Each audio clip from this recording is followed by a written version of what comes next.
નમસ્કાર, શુભ સંધ્યા.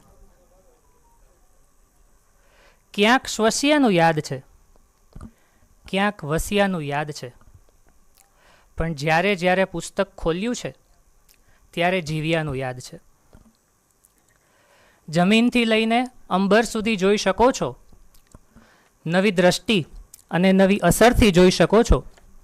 જમીનથી લઈને અંબર સુધી જોઈ શકો છો, નવી દ્રષ્ટિ અને નવી અસરથી જોઈ શકો છો. પુસ્તક વાંચવાથી એટલું જરૂર થાય છે કે તમે દુનિયાને નવી નજરથી જોઈ શકો છો. રાજકોટ નાગરિક સહકારી બેંક લિમિટેડના આંગણે દર મહિને યોજાતા વાંચન પરબના મણકા નંબર 95માં નવા પુસ્તકને માણવા, સર્જકની સર્જન યાત્રાને જાણવા, વક્તાની વાચાને આપ સૌ વાંચનપ્રિય જનતા દ્વારા વધામણા કરવા તથા પુસ્તક થકી દુનિયાને નવી દ્રષ્ટિ, નવી અસર અને નૂતન નજરથી જોવા પધાર્યા છો, ત્યારે રાજકોટ નાગરિક સહકારી બેંક વતી હું ધનંજય દત્તાણી, અતિથિ વિશેષ માનનીય શ્રી રૂપાલા સાહેબ, chairman Shri, vice chairman Shri, સંચાલક મંડળ તથા બોર્ડ ઓફ મેનેજમેન્ટના સર્વે સભ્યો, આમંત્રિત મહેમાનો, મારા સાથી કર્મચારી મિત્રો અને બહોળી સંખ્યામાં ઉપસ્થિત સૌ શ્રોતાઓનું ચેતનના ચંદન અને આતમના વંદનથી સ્વાગત કરું છું તથા ઓનલાઈન યુટ્યુબ થકી જોડાયેલા સૌ ભાવકોને પણ આવકારું છું. આજના મણકાની શરૂઆત સુનિલ શાહની એક સુંદર ગઝલથી કરવી છે કે એટલી બસ ભવ્યતા લઈને અમે ઊભા છીએ, વારસાગત સભ્યતા લઈને અમે ઊભા છીએ, પાસ આવો તો હૃદય ખોલીને દઈશું છાંયડો, પાસ આવો તો હૃદય ખોલીને દઈશું છાંયડો, વૃક્ષ જેવી સૌમ્યતા લઈને અમે ઊભા છીએ. આ તરફ ને તે તરફ વહેંચાયો છે માણસ ભલે, આ તરફ ને તે તરફ વહેંચાયો છે માણસ ભલે, જોડવાની શક્યતા લઈને અમે ઊભા છીએ. ને એટલે ભપકા વગર જે છીએ એ દેખાઈએ, કે એટલે ભપકા વગર જે છીએ એ દેખાઈએ, પુસ્તકોની ધન્યતા લઈને અમે ઊભા છીએ. વૃક્ષો, ફૂલો ને નદીઓને ઉમેર્યા ભીતરે, વૃક્ષ ફૂલો ને નદીઓને ઉમેર્યા ભીતરે, અર્થ એ છે રમ્યતા લઈને અમે ઊભા છીએ, કે એટલી બસ ભવ્યતા લઈને અમે ઊભા છીએ, વારસાગત સભ્યતા લઈને અમે ઊભા છીએ. તો પુસ્તકોની ધન્યતાને સાથે લઈ આપણા મણકામાં આગળ વધીએ અને જોઈએ સ્ક્રીન ઉપર.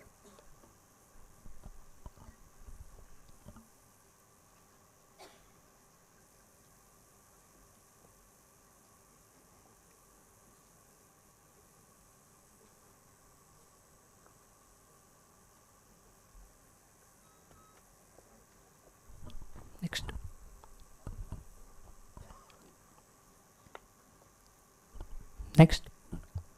વીતી ગયેલા મણકાઓ. ગયા મહિને આપણે 94માં મણકામાં ઝવેરચંદ મેઘાણી લિખિત સૌરાષ્ટ્રની રસધાર પુસ્તક વિશે રસપાન કર્યું. વક્તા હતા ડૉક્ટર અંબાદાનભાઈ રોહડિયા. વાત કરીએ વાંચવા જેવા પુસ્તકની તો મૂળ કન્નડ લેખક SL ભૈરપ્પા લિખિત અને સિદ્ધાર્થ દીક્ષિત દ્વારા અનુવાદિત પુસ્તક આવરણ, કે બળવાખોર સ્વભાવની સ્વતંત્ર વિચાર ધરાવતી લક્ષ્મીએ તેની પસંદગીના યુવક આમિર સાથે લગ્ન કરવા ગાંધીવાદી પિતા સાથેનો સંબંધ પણ તોડી નાખ્યો હતો. આમ તો તેની ઈચ્છા ન હતી, છતાં આમિરના કહેવાથી લક્ષ્મીએ ઇસ્લામ અંગીકાર કર્યો અને નામ રઝિયા રાખ્યું. અલબત્ત આમિર મુક્ત વિચારનો ન હતો. લગ્ન પછી તે સતત દબાણ કરવા લાગ્યો કે લક્ષ્મી ઉર્ફે રઝિયાએ ઇસ્લામની પરંપરાઓનું પાલન કરવું. મૂંઝાયેલી લક્ષ્મીએ ધર્મ, જ્ઞાતિ અને જાતિના તાણાવાણા સમજવા માટે ભારતીય ઇતિહાસનો અભ્યાસ શરૂ કર્યો. આ અભ્યાસથી તેને સમજાયું કે ભૂતકાળ અને વર્તમાન વચ્ચે ક્યાંક હજુ પણ સામ્ય છે, તો અમુક બાબતોમાં ઘણું પરિવર્તન પણ થયું છે. આવરણ અને વિક્ષેપ વેદાંત દર્શનની પરિભાષા છે. આવરણ એટલે સત્યને ઢાંકવું અને વિક્ષેપ એટલે અસત્યને આગળ કરવું. લેખક કહેવાતા પ્રગતિવાદીઓની ઇતિહાસના તથ્યને વિકૃત રીતે રજૂ કરવાની ચેષ્ટાને આવરણ શીર્ષક વડે વ્યંજિત કરે છે. વિદ્વાન કન્નડ લેખક SL ભૈરપ્પાની આ બીજી ઐતિહાસિક નવલકથા આવરણ ખૂબ જ લોકપ્રિય બની છે. તેના આ ગુજરાતી અનુવાદને પણ દરેક વાચકે અચૂક વાંચવો જોઈએ. ભારતીય સ્ત્રીઓની આંખ ઉઘડે તેવી આ નવલકથાનો ભારતની ઘણી ભાષામાં અનુવાદ થયો છે. નેક્સ્ટ. આગામી મણકો તારીખ 15મી નવેમ્બર 2025. પુસ્તક છે કાગવાણી અને વક્તા હશે શ્રી વસંતદાન ગઢવી. વાત કરીએ આજના પુસ્તક વિશે તો અંગ્રેજીમાં તો મોટિવેશન ઉપર, મેનેજમેન્ટ ઉપર, પર્સનાલિટી ડેવલપમેન્ટ ઉપર વગેરે ઉપર ઘણા બધા પુસ્તકો લખાઈ ચૂક્યા છે અને એમાંથી ઘણા બધા બેસ્ટ સેલર પણ રહી ચૂક્યા છે. પણ ગુજરાતીમાં આ વિષય પર બહુ જૂજ પુસ્તકો રજૂ થયા છે કે જેમાંનું એક ઉત્તમ પુસ્તક એટલે લીડરશિપ પર્વ. મહાભારતના 18 પર્વોમાંથી એક પર્વ એટલે શાંતિ પર્વ. આપણે સૌને ખ્યાલ છે એમ કે યુધિષ્ઠિરને જ્યારે ગોત્રજ હત્યાનો શોક થયો કે આ યુદ્ધ લડીને શું ખરેખર ધર્મની સ્થાપના થશે કે શું ખરેખર યુદ્ધ થયા પછી રાજ્યમાં શાંતિ સ્થપાશે? રાજાના કર્તવ્ય શું હોય?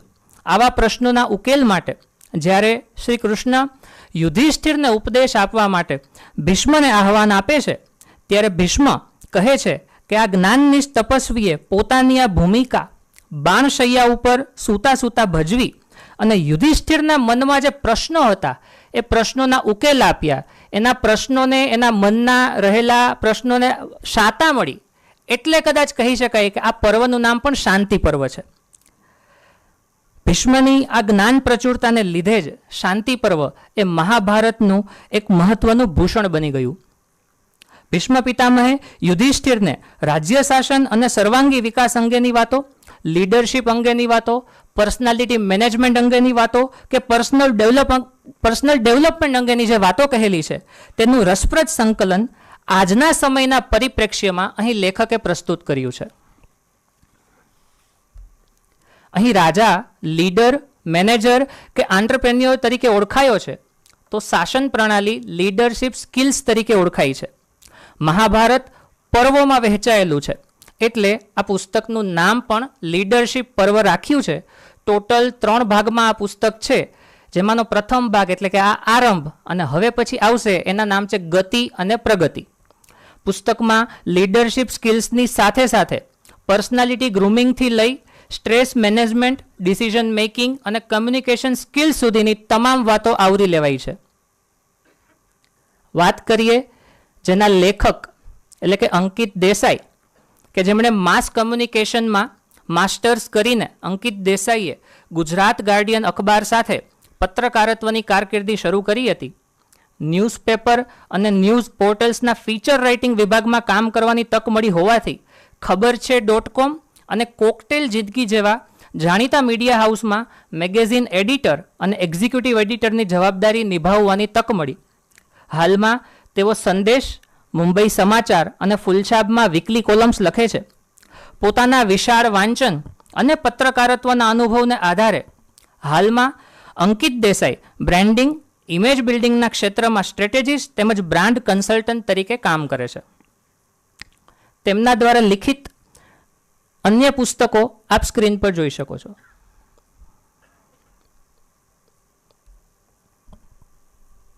નેક્સ્ટ.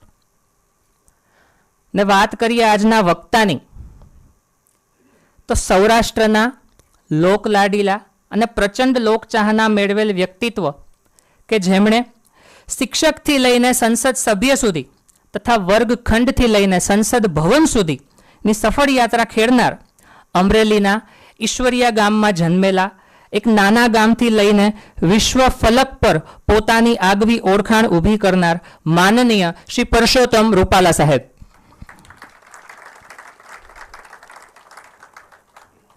BSc BEd સુધીનો તેમણે અભ્યાસ કર્યો છે.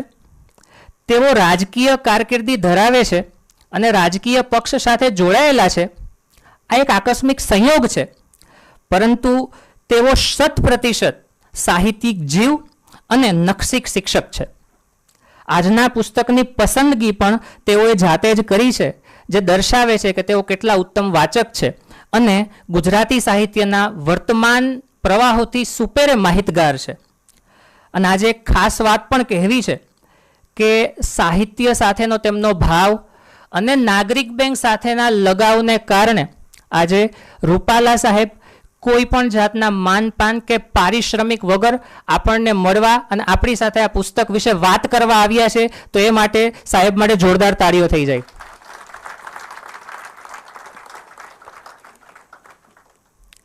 11 વર્ષ ધારાસભ્ય પદે રહ્યા તથા 17 વર્ષથી સંસદ સભ્ય પદે છે. 2016 થી 2021 સુધી ભારત સરકારના રાજ્ય કક્ષાના મંત્રી, કૃષિ, ખેડૂત અને પંચાયતી રાજનો વિભાગ સંભાળ્યો. 2021 થી 2024 ભારત સરકારના મંત્રી, મત્સ્યપાલન, પશુપાલન અને ડેરી મંત્રાલય વિભાગના મંત્રી તરીકે જવાબદારી અદા કરી. કારકિર્દીના વિભિન્ન તબક્કે તેઓ અમરેલી જિલ્લાના હામાપુર ગામે તથા મ્યુનિસિપલ ગર્લ્સ હાઈસ્કૂલના આચાર્ય પદે તથા અમરેલી નગરપાલિકાના ચીફ ઓફિસર તરીકે પણ નોકરી કરી ચૂક્યા છે. તેમના શોખની વાત કરીએ તો તેમને રમતગમતનો શોખ છે. સૌરાષ્ટ્ર યુનિવર્સિટીની ચેમ્પિયન કબડ્ડી ટીમના તેઓ સભ્ય રહી ચૂક્યા છે. વાંચનનો શોખ છે, પ્રવાસનો પણ શોખ છે તથા સાહિત્ય અને લોકગીત તો નસનસમાં વહે છે. અને આ વાતની પ્રતીતિ તેમની લોકપ્રિય યુટ્યુબ ચેનલ મોજે દરિયા પરસોત્તમ રૂપાલા સાથે આ નામની યુટ્યુબ ચેનલ થકી પણ આપણને આ પ્રતીતિ થાય છે કે જેમાં તેઓ ગુજરાતની ગરવી સંસ્કૃતિ અને લોક સાહિત્યને જીવંત રાખવા માટે સાહિત્યના દરિયામાં લોક કલાકારો, સાહિત્યકારો અને સર્જકોની સાથે ડૂબકી લગાવે છે. આપણને પ્રશ્ન થાય કે નેતા સમાજને બનાવે કે સમાજ નેતાને બનાવે? સમાજ પર પ્રભાવ કોનો હોવો જોઈએ? નેતાનો, અભિનેતાનો કે તત્વવેતાનો? રાજા માટે સમાજ કે સમાજ માટે રાજા? લોકો માટે સિસ્ટમ કે સિસ્ટમ માટે લોકો? આવા યક્ષ પ્રશ્નો જે યુધિષ્ઠિરના મનમાં પણ થયા હતા અને જેના નિવારણ માટે કૃષ્ણના કહેવાથી ભીષ્મએ શાંતિ પર્વમાં જે રાજાના કર્તવ્ય વિશે ઉપદેશ આપ્યો, આજે એવા જ પ્રશ્નો આપણે કયા નેતાને પૂછી શકીએ? ત્યારે આપણી સામે બહુ જૂજ નામ આવે કે ભીષ્મે આપેલા એ ઉપદેશને વાગોળવા માટે આજે પણ આપણે વર્તમાન સક્રિય રાજકારણના એવા જ ઉત્કૃષ્ટ ચરિત્રને આમંત્રણ આપવા જઈ રહ્યા છીએ કે જેમનું વ્યક્તિત્વ, ચરિત્ર અને સામાજિક રાજકારણમાં જેમનું અસ્તિત્વ કદાચ રાજધર્મની હાજરી પૂરે છે એવું કહેવામાં જરાય અતિશયોક્તિ નથી. જેણે સમાજની નાળ બરાબર પારખી છે એવા આપણા સૌના લોકલાડીલા પરમ આદરણીય સાંસદ સભ્ય શ્રી પરસોત્તમ રૂપાલા સાહેબને તાળીઓના વિવેકથી સ્વાગત કરીએ કે જેમણે ટુડેઝ રીડર ઇઝ ટુમોરોઝ લીડર આ ઉક્તિને સાર્થક કરી છે એવા નીડર, રીડર અને જનસેવાના લીડર લોકપ્રિય રાજકોટના સાંસદ સભ્યને વિનંતી કરું કે આજના આ વાંચન પરબના પર્વમાં લીડરશિપ પર્વની વાતો આપના આગવા પ્રસિદ્ધ લહેકામાં અને આગવા અંદાજથી પ્રસ્તુત કરે અને આપણે આજે સાથે મળી આ વાંચન પરબના પર્વને ઉજવીએ. તાળીઓના ગડગડાટથી વધાવીએ શ્રી રૂપાલા સાહેબને.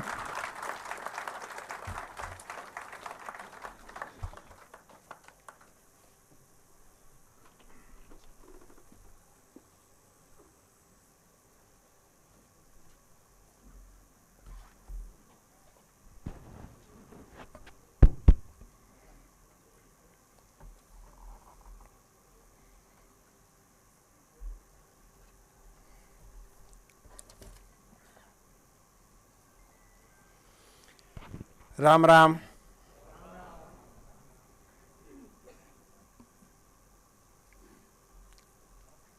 વાંચન પરબ કાર્યક્રમ જે નાગરિક બેંક રાજકોટ દ્વારા ચાલી રહ્યો છે એ માટેના મારા મનમાં ઉઠેલા ભાવ એને હું વ્યક્ત કરી દઉં અને પછી થોડી ઘણી કાહટી આપણા લીડરશિપ પર્વ માટે કરું. આપણને કોઈ પુસ્તક વાંચીને ગમ્યું હોય એવું અહીંયા બેઠેલામાંથી તો મોટા ભાગને થયું હોય. વાંચનનો જેને થોડો ઘણો પણ રસ હોય, શોખ હોય, એ બધા પુસ્તકો આપણે વાંચતા હોઈએ. અને વાંચીને આપણને ઘણી વખત એમાં મોજ આવી ગઈ હોય. આપણે કોઈકને કીધું પણ હોય, મિત્રોને જેની હારે આપણે એવો વ્યવહાર હોય એને, કે આ મજા આવી ગઈ, આ બુક તમે ન વાંચી હોય તો જોઈ લેજો, એવું પણ આપણે શેર કરતા હોઈએ છીએ. પણ એને આવા પ્લેટફોર્મ થકી ભાવકોની વચ્ચે શેર કરવા માટેની યોજના બનાવી અને પુસ્તક પરબના માધ્યમથી નાગરિક બેંક ચલાવે છે. આ વિચાર જેને આવ્યો હોય એ વંદન કરવાને યોગ્ય છે.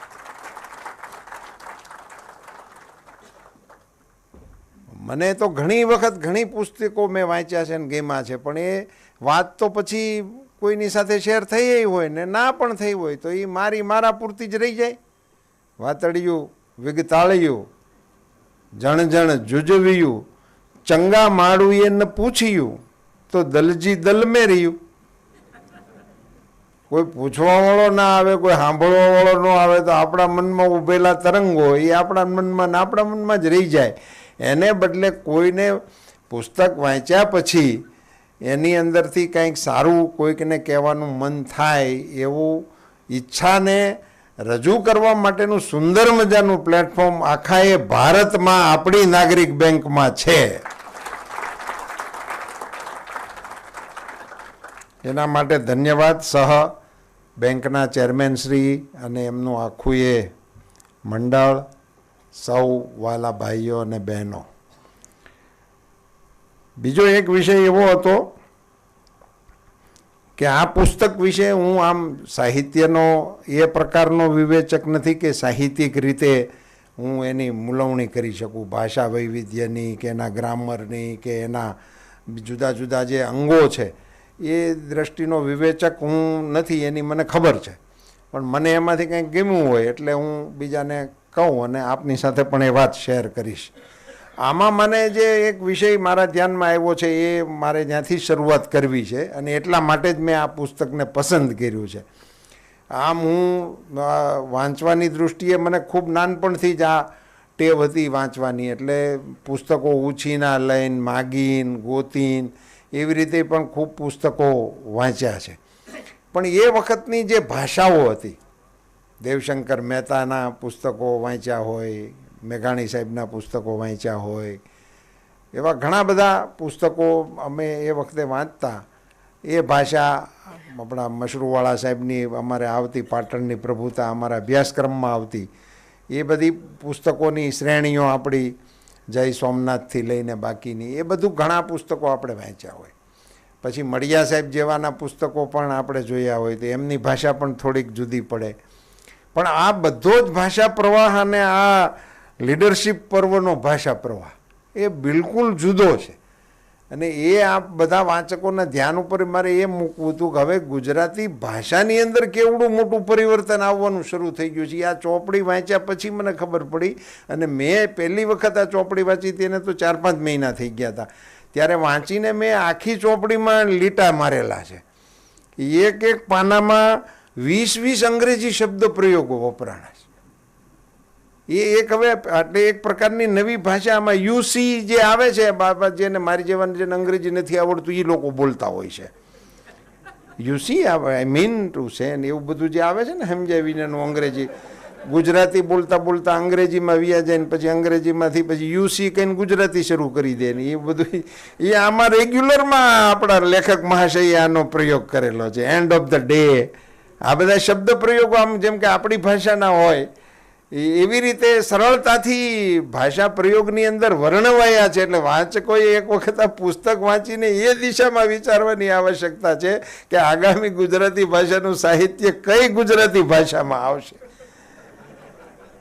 એ દિશામાં આપણને વિચાર કરવા પ્રેરે. હું એમને ટીકાત્મક રીતે નથી જોતો, પણ એમ સ્વાભાવિક આ જે બદલાવો આવ્યા છે, આ તો નવી પેઢીના લેખક છે એટલે સ્વાભાવિક છે આ પેઢીની વાત આવે. જૂની પેઢીના લેખક હોય તો એ વખતનું વર્ણન કરતા હોય તો એવી વાતો અંદર આવે.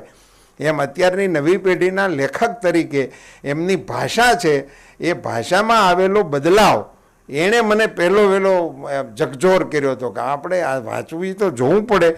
એ મેં એક પાનામાં ક્યાંક મેં ટીક કરી દીધી. એક પાનું તાનું નાનું છે, આ તો પુસ્તક આમ નાની સાઈઝનું છે. તે એક પાનામાં 25 અંગ્રેજી શબ્દો, કેટલાક તો વાક્યો આખા અંગ્રેજી શબ્દોના જ છે ગુજરાતીમાં લખેલા. આખું વાક્ય હોય. અત્યારે તો હું એટલું બધું એમાં નહીં જઈ શકું, પણ આ એક પ્રકાર ભાષાનો જે નવો આવેલો બદલાવ એ વાંચક તરીકે એણે મને સ્પર્શ કર્યો હતો. હું અપેક્ષા રાખીશ કે નવા જે આપ વાંચકો હશો એને માટે આ ઉપયોગી થશે. બાકી તો મારો અડધો ભાર હળવો કરી દીધો ઉદ્ઘોષક શ્રીએ. પુસ્તક વિશે એટલું બધું સારું સારું એ બોલ્યા, મને એમ થયું કે આવું મેં કાંઈ તૈયાર કર્યું નથી. બહુ મજા આવી ગઈ, એટલે મને આમ હળવો કરી દીધો. મેં કીધું આ પુસ્તક આપણે પસંદ કર્યું, ઠીક કર્યું છે, એટલું તો નક્કી કરાવી દીધું.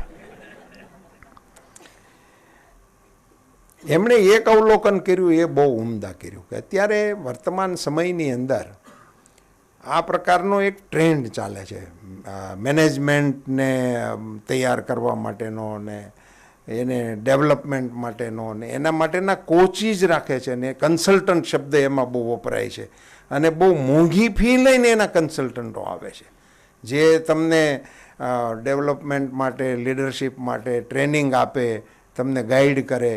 અને એ બધા આ મેનેજમેન્ટને આને લગતા જે શબ્દ પ્રયોગો ચાલે છે એ તો આ દાદાની ટિપ્સની આગળ સાવ વામણા લાગે છે.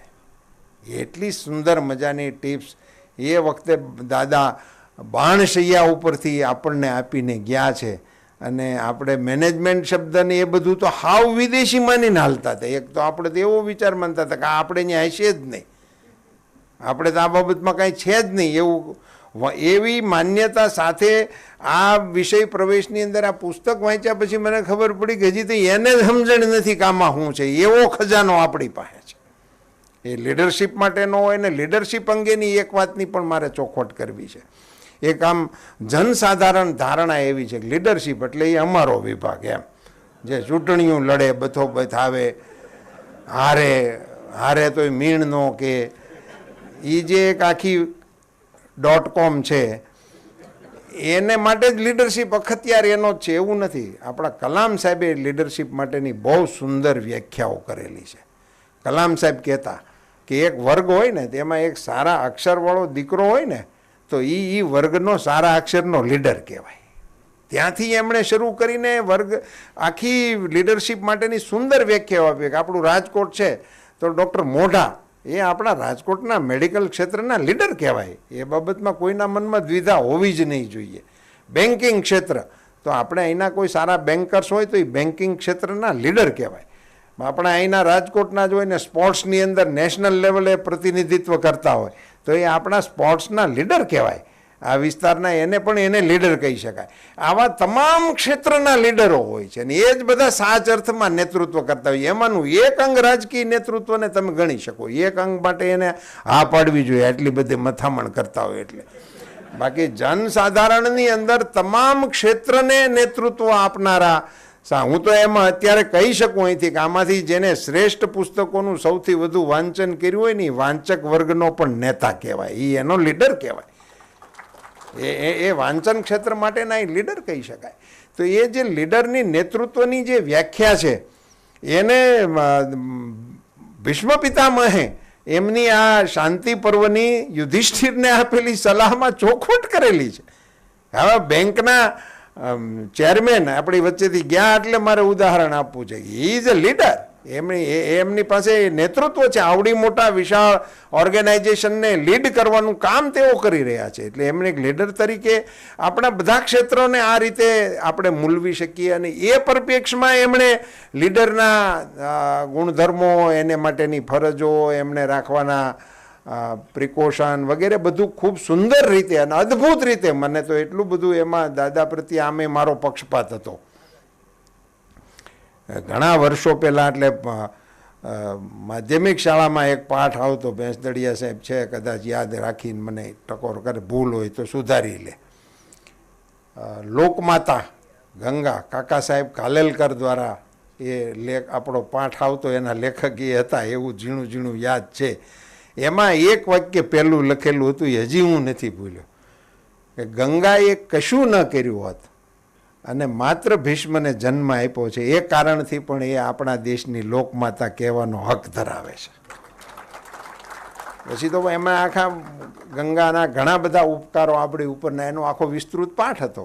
પણ એક લીટી એમની હતી કે એક જ કારણસર ભીષ્મને એમણે જન્મ આપ્યો છે એટલા માટે પણ એ લોકમાતાનો એવું પાત્ર ભીષ્મ છે. અને અદ્ભુત એમની પોતાની આખું ચરિત્ર છે. એ વિશે આપણે અહીંયા આજે આપણે ન બોલી શકીએ તો એટલો સમય આપનો નહીં લઈ શકાય. પણ એ ભીષ્મ દાદાએ યુધિષ્ઠિરને યુદ્ધ જીત્યા પછી યુધિષ્ઠિરના મનમાં એવો એક વિચાર આવેલો કે હવે રાજ્ય ચલાવવું મળી તો ગયું, પણ એને એ પાકી એને ખાતરી હતી કે એને ચલાવવું ઘણું અઘરું છે. તો એને માટે હું દાદા પાસેથી સલાહ લઈ આવું. ને એમણે ભીષ્મ દાદાને જઈને પ્રશ્ન પૂછ્યો, અને પહેલો જ પ્રશ્ન એવો પૂછ્યો હતો કે રાજાનો ધર્મ શું છે એ અંગે તમે મને સલાહ આપો. એટલે રાજધર્મ શબ્દ તો બહુ આપણે ત્યાં પ્રચલિત અને ચર્ચિત પણ છે જ. તો એની ઉપર ભીષ્મ દાદાએ આ શાંતિ પર્વની અંદર યુધિષ્ઠિર સાથે જે સંવાદ કરીને એને શીખ આપી હતી એની આસપાસ આપણા લેખક અંકિતભાઈએ ખૂબ સુંદર મજાનું એનું દોહન કરીને આપણને સરળ ગુજરાતીમાં, કારણ કે સંસ્કૃતમાં છે એટલે જેમ તેમ જેને ભાષામાં સંસ્કૃતમાં જેની પકડ હોય એ લોકો તો અંદર પ્રવેશ કરી શકે, બાકી જેને સંસ્કૃતમાં જેની સમજણ નહીં હોય એ લોકો એને એઝ ઇટ ઇઝ નથી આપણે સમજી શકતા. એટલે એની એક ઉત્તમ પ્રકારનું એમણે દોહન કરી અને ગુજરાતી ભાષાને પણ હું તો એમ કહીશ કે એમણે એક સુંદર મજાની ભેટ આપી છે. અને ગુજરાતી વાંચકો માટે એક અણમોલ ખજાનો ખોલી આપવાનું શ્રેય હું ભાઈ અંકિતભાઈને ખૂબ દિલથી આપું છું. ને એને માટે એને એક ફાટ ભરીને અભિનંદન આપું છું કે એમણે આવી એક સુંદર કૃતિ આપણને આપી. એ માટે અંકિતભાઈ, આમ તો એ હજી તો બહુ મોટી ઉંમરના છે ને, જુવાન માટી છે, એટલે નવી પેઢીના પ્રતિનિધિ છે. એટલે એમની ભાષામાં જે આવ્યું છે એ અત્યારની વર્તમાન પેઢીને અનુરૂપ આવે એ બહુ સ્વાભાવિક છે. પણ એમણે શાંતિ પર્વનો ભીષ્મ પિતા અને મહારાજ યુધિષ્ઠિર વચ્ચેનો સંવાદ એને ગુજરાતી ભાષામાં ઉતારવાનો જે પ્રયાસ કર્યો, અને એમાં એમણે શરૂઆત કરી એ ધર્મ દ્વારા શરૂ કરી. રાજાનો ધર્મ શું છે મને જણાવો. અને ભીષ્મ દાદાએ એને એક લીટીમાં જવાબ આપ્યો કે રાજાનો ધર્મ છે શાસ્ત્રાનુસાર વર્તન કરવાનું. જવાબ આટલો જ છે, શાસ્ત્રાનુસાર વર્તન કરવાનો. પછી એને અંકિતભાઈએ પોતાની રીતે ઉઘાડ કરવા માટેનો પ્રયાસ કર્યો. અને પ્રારબ્ધ અને પુરુષાર્થ એ બે પૈડા છે આપણા જીવનચક્રના. પ્રારબ્ધ આપણા હાથમાં છે નહીં એટલે એમાં એ પીડ્યા નથી, એની વિવેચના પણ એમણે કરી નથી. પુરુષાર્થ એ આપણા હાથની વાત છે, અને એ સળંગ અને સતત કરતા રહેવું જોઈએ એવો ભાવાર્થ એમણે ધર્મ માટે કર્યો છે. વિષય મહત્વનો આ છે કે દાદાએ રાજધર્મ શું છે તો એના જવાબમાં શાસ્ત્રાનુસાર વર્તન કરવાનું કહ્યું છે. અને એ શાસ્ત્રાનુસાર વર્તન કરવા માટે પ્રારબ્ધ અને પુરુષાર્થના પલ્લામાંથી પ્રારબ્ધના પલ્લાને છોડી દઈને પુરુષાર્થ ઉપર જ સંપૂર્ણપણે ભાર આપ્યો. જેમ ગીતાની અંદર પણ કર્મ ઉપર જ આપણો અધિકાર છે એવું જે સ્પષ્ટપણે આપણને ગીતા નાયકે જણાવ્યું છે, એવું જ અહીંયા ભીષ્મજી પણ યુધિષ્ઠિરને કહે છે કે પુરુષાર્થ કરતો રહેવો. ને પુરુષાર્થ કરતી વખતે એમાં સાતત્ય રાખવાનું એમણે કહ્યું છે. કેટલીક વખત એને ઉદાહરણ બહુ સરસ અંદર આપ્યું છે. એમણે ઉદાહરણ આપ્યું છે લતાજીનું, લતા મંગેશકરજીનું, કે એમને ભારત રત્નનો એવોર્ડ ઘણો વહેલો મળી ગયો હતો, પણ ભારત રત્નનો એવોર્ડ મળી ગયા પછી એમણે ગાવાનું બંધ નહોતું કર્યું. નહીંતર હવે તો ભારત રત્નના એવોર્ડ પછી બીજો એવોર્ડ કોઈ છે નહીં.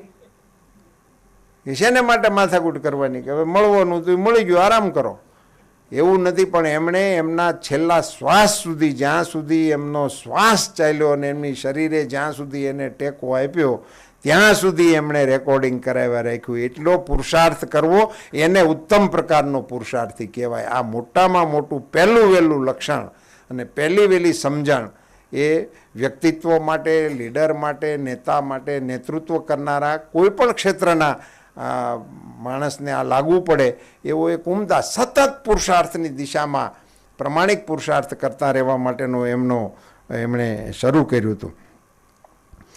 બીજો એમનો મુદ્દો એનીથી પણ બહુ સરસ હતો. એમણે એવું લખ્યું છે કે દ્રઢતા અને કોમળતા આ બંનેનું બેલેન્સ હોવું જોઈએ અને બંને સપ્રમાણ હોવા જોઈએ. નકરી કઠોરતાય નહીં ચાલે અને નકરી વિનમ્રતાય ન ચાલે નેતૃત્વ માટે. હવે તમે માનો કે ઘણી વખત કે બહુ સરળ માણસ એમ, પછી બહુ સરળનું પછી હંધાય હા એમ લઈ જાય. એટલું બધું સરળનું પછી માધ્યમ નથી એમ. ભગવાનના ઘરનું માણસ એટલે એ પછી એ બરોબર છે ઘરમાં વ્યવહારમાં કુટુંબમાં હાલે, પણ એઝ એ નેતૃત્વ કરનાર માણસ માટે આ ગુણ અનિવાર્ય છે કે એનામાં દ્રઢતા હોવી જ જોઈએ. એના સપ્રમાણ આ બંનેમાં બેલેન્સ રાખવાનું. ઉદંડતા પણ નહીં ચાલે, દ્રઢતા પણ હોવી જોઈએ, સાથે સાથે કોમળતા પણ હોવી જોઈએ. જ્યાં જરૂર પડે ત્યાં કોમળતા અને જ્યાં જરૂર પડે ત્યાં દ્રઢતાનો વિવેક એ જો નેતૃત્વની અંદર હોય તો જ એ સફળ નેતા બની શકે એવું ભીષ્મ દાદા માને છે. એવું એણે યુધિષ્ઠિરને કહ્યું હતું. નહીંતર યુધિષ્ઠિર થોડા આપણી દૃષ્ટિએ વધારે પડતા વિનમ્ર, એ બધાને માફ કરવાના મતના છે. એટલે માફ કરવાની એક લિમિટ હોય. એ વિષય શાંતિ પર્વનો મને એમ લાગે છે ખૂબ જ ઉત્તમ છે. ને એને ડેવલપ કરતા વખતે એમણે બધી ટીમ માટે પણ કહ્યું છે કે જેમને નેતૃત્વ કરવાની જેની જવાબદારી આવે છે એમણે પોતાની ટીમ સાથે પણ ડિસ્ટન્સ રાખવું પડે. અતડાપણું શબ્દનો એણે પ્રયોગ કરીને કીધું છે. ટીમ સાથે ડિસ્ટન્સ રાખવાનો મતલબ અતડાપણું નથી, પણ એક ડિસ્ટન્સ તો હોવું જ જોઈએ. મેનેજર સાહેબની કેબિનમાં જવું હોય તો એક તો આપણને ખબર હોવી જોઈએ કે આનીથી વધારે પડતું ઢીલું નહીં હાલે. એવી એની પાકી એમાં સમજણ છે કે એને એક પ્રકારનું ડિસ્ટન્સ હાવ નથી મળી જવાનું. ને એટલે આપ જોશો તો આપણા ઘણા પ્રોટોકોલ્સમાં પણ એવું છે કે ભાઈ જજીસ છે તો એને બહુ બધાની હારે નથી મળી જવાનું. અમુક પ્રકારના ઓફિસર્સ છે તો એને પણ આ પ્રોટોકોલ્સ લાગે છે. તો એ પ્રોટોકોલ્સનું કારણ જ આ છે કે એમને ડિસ્ટન્સ તો થોડુંક રાખવું જ પડે.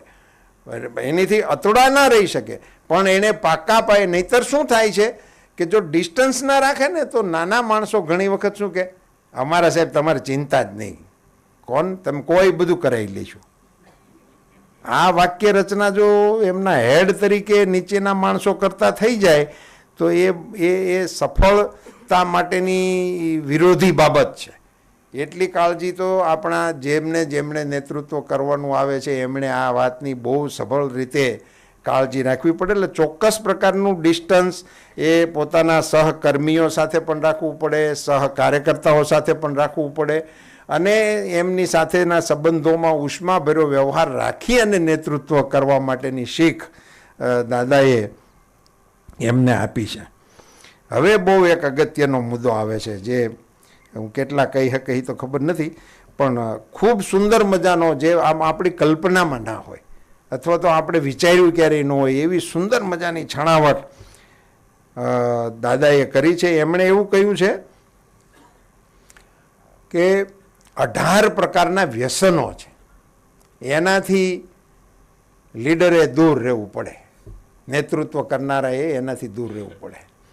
એનું વર્ણન પણ બહુ સરસ રીતે કર્યું છે. 18 વ્યસનોમાં 10 વ્યસનો જે છે એ કામજ પ્રકારના છે અને 8 વ્યસનો જે છે એ ક્રોધજ પ્રકારના છે.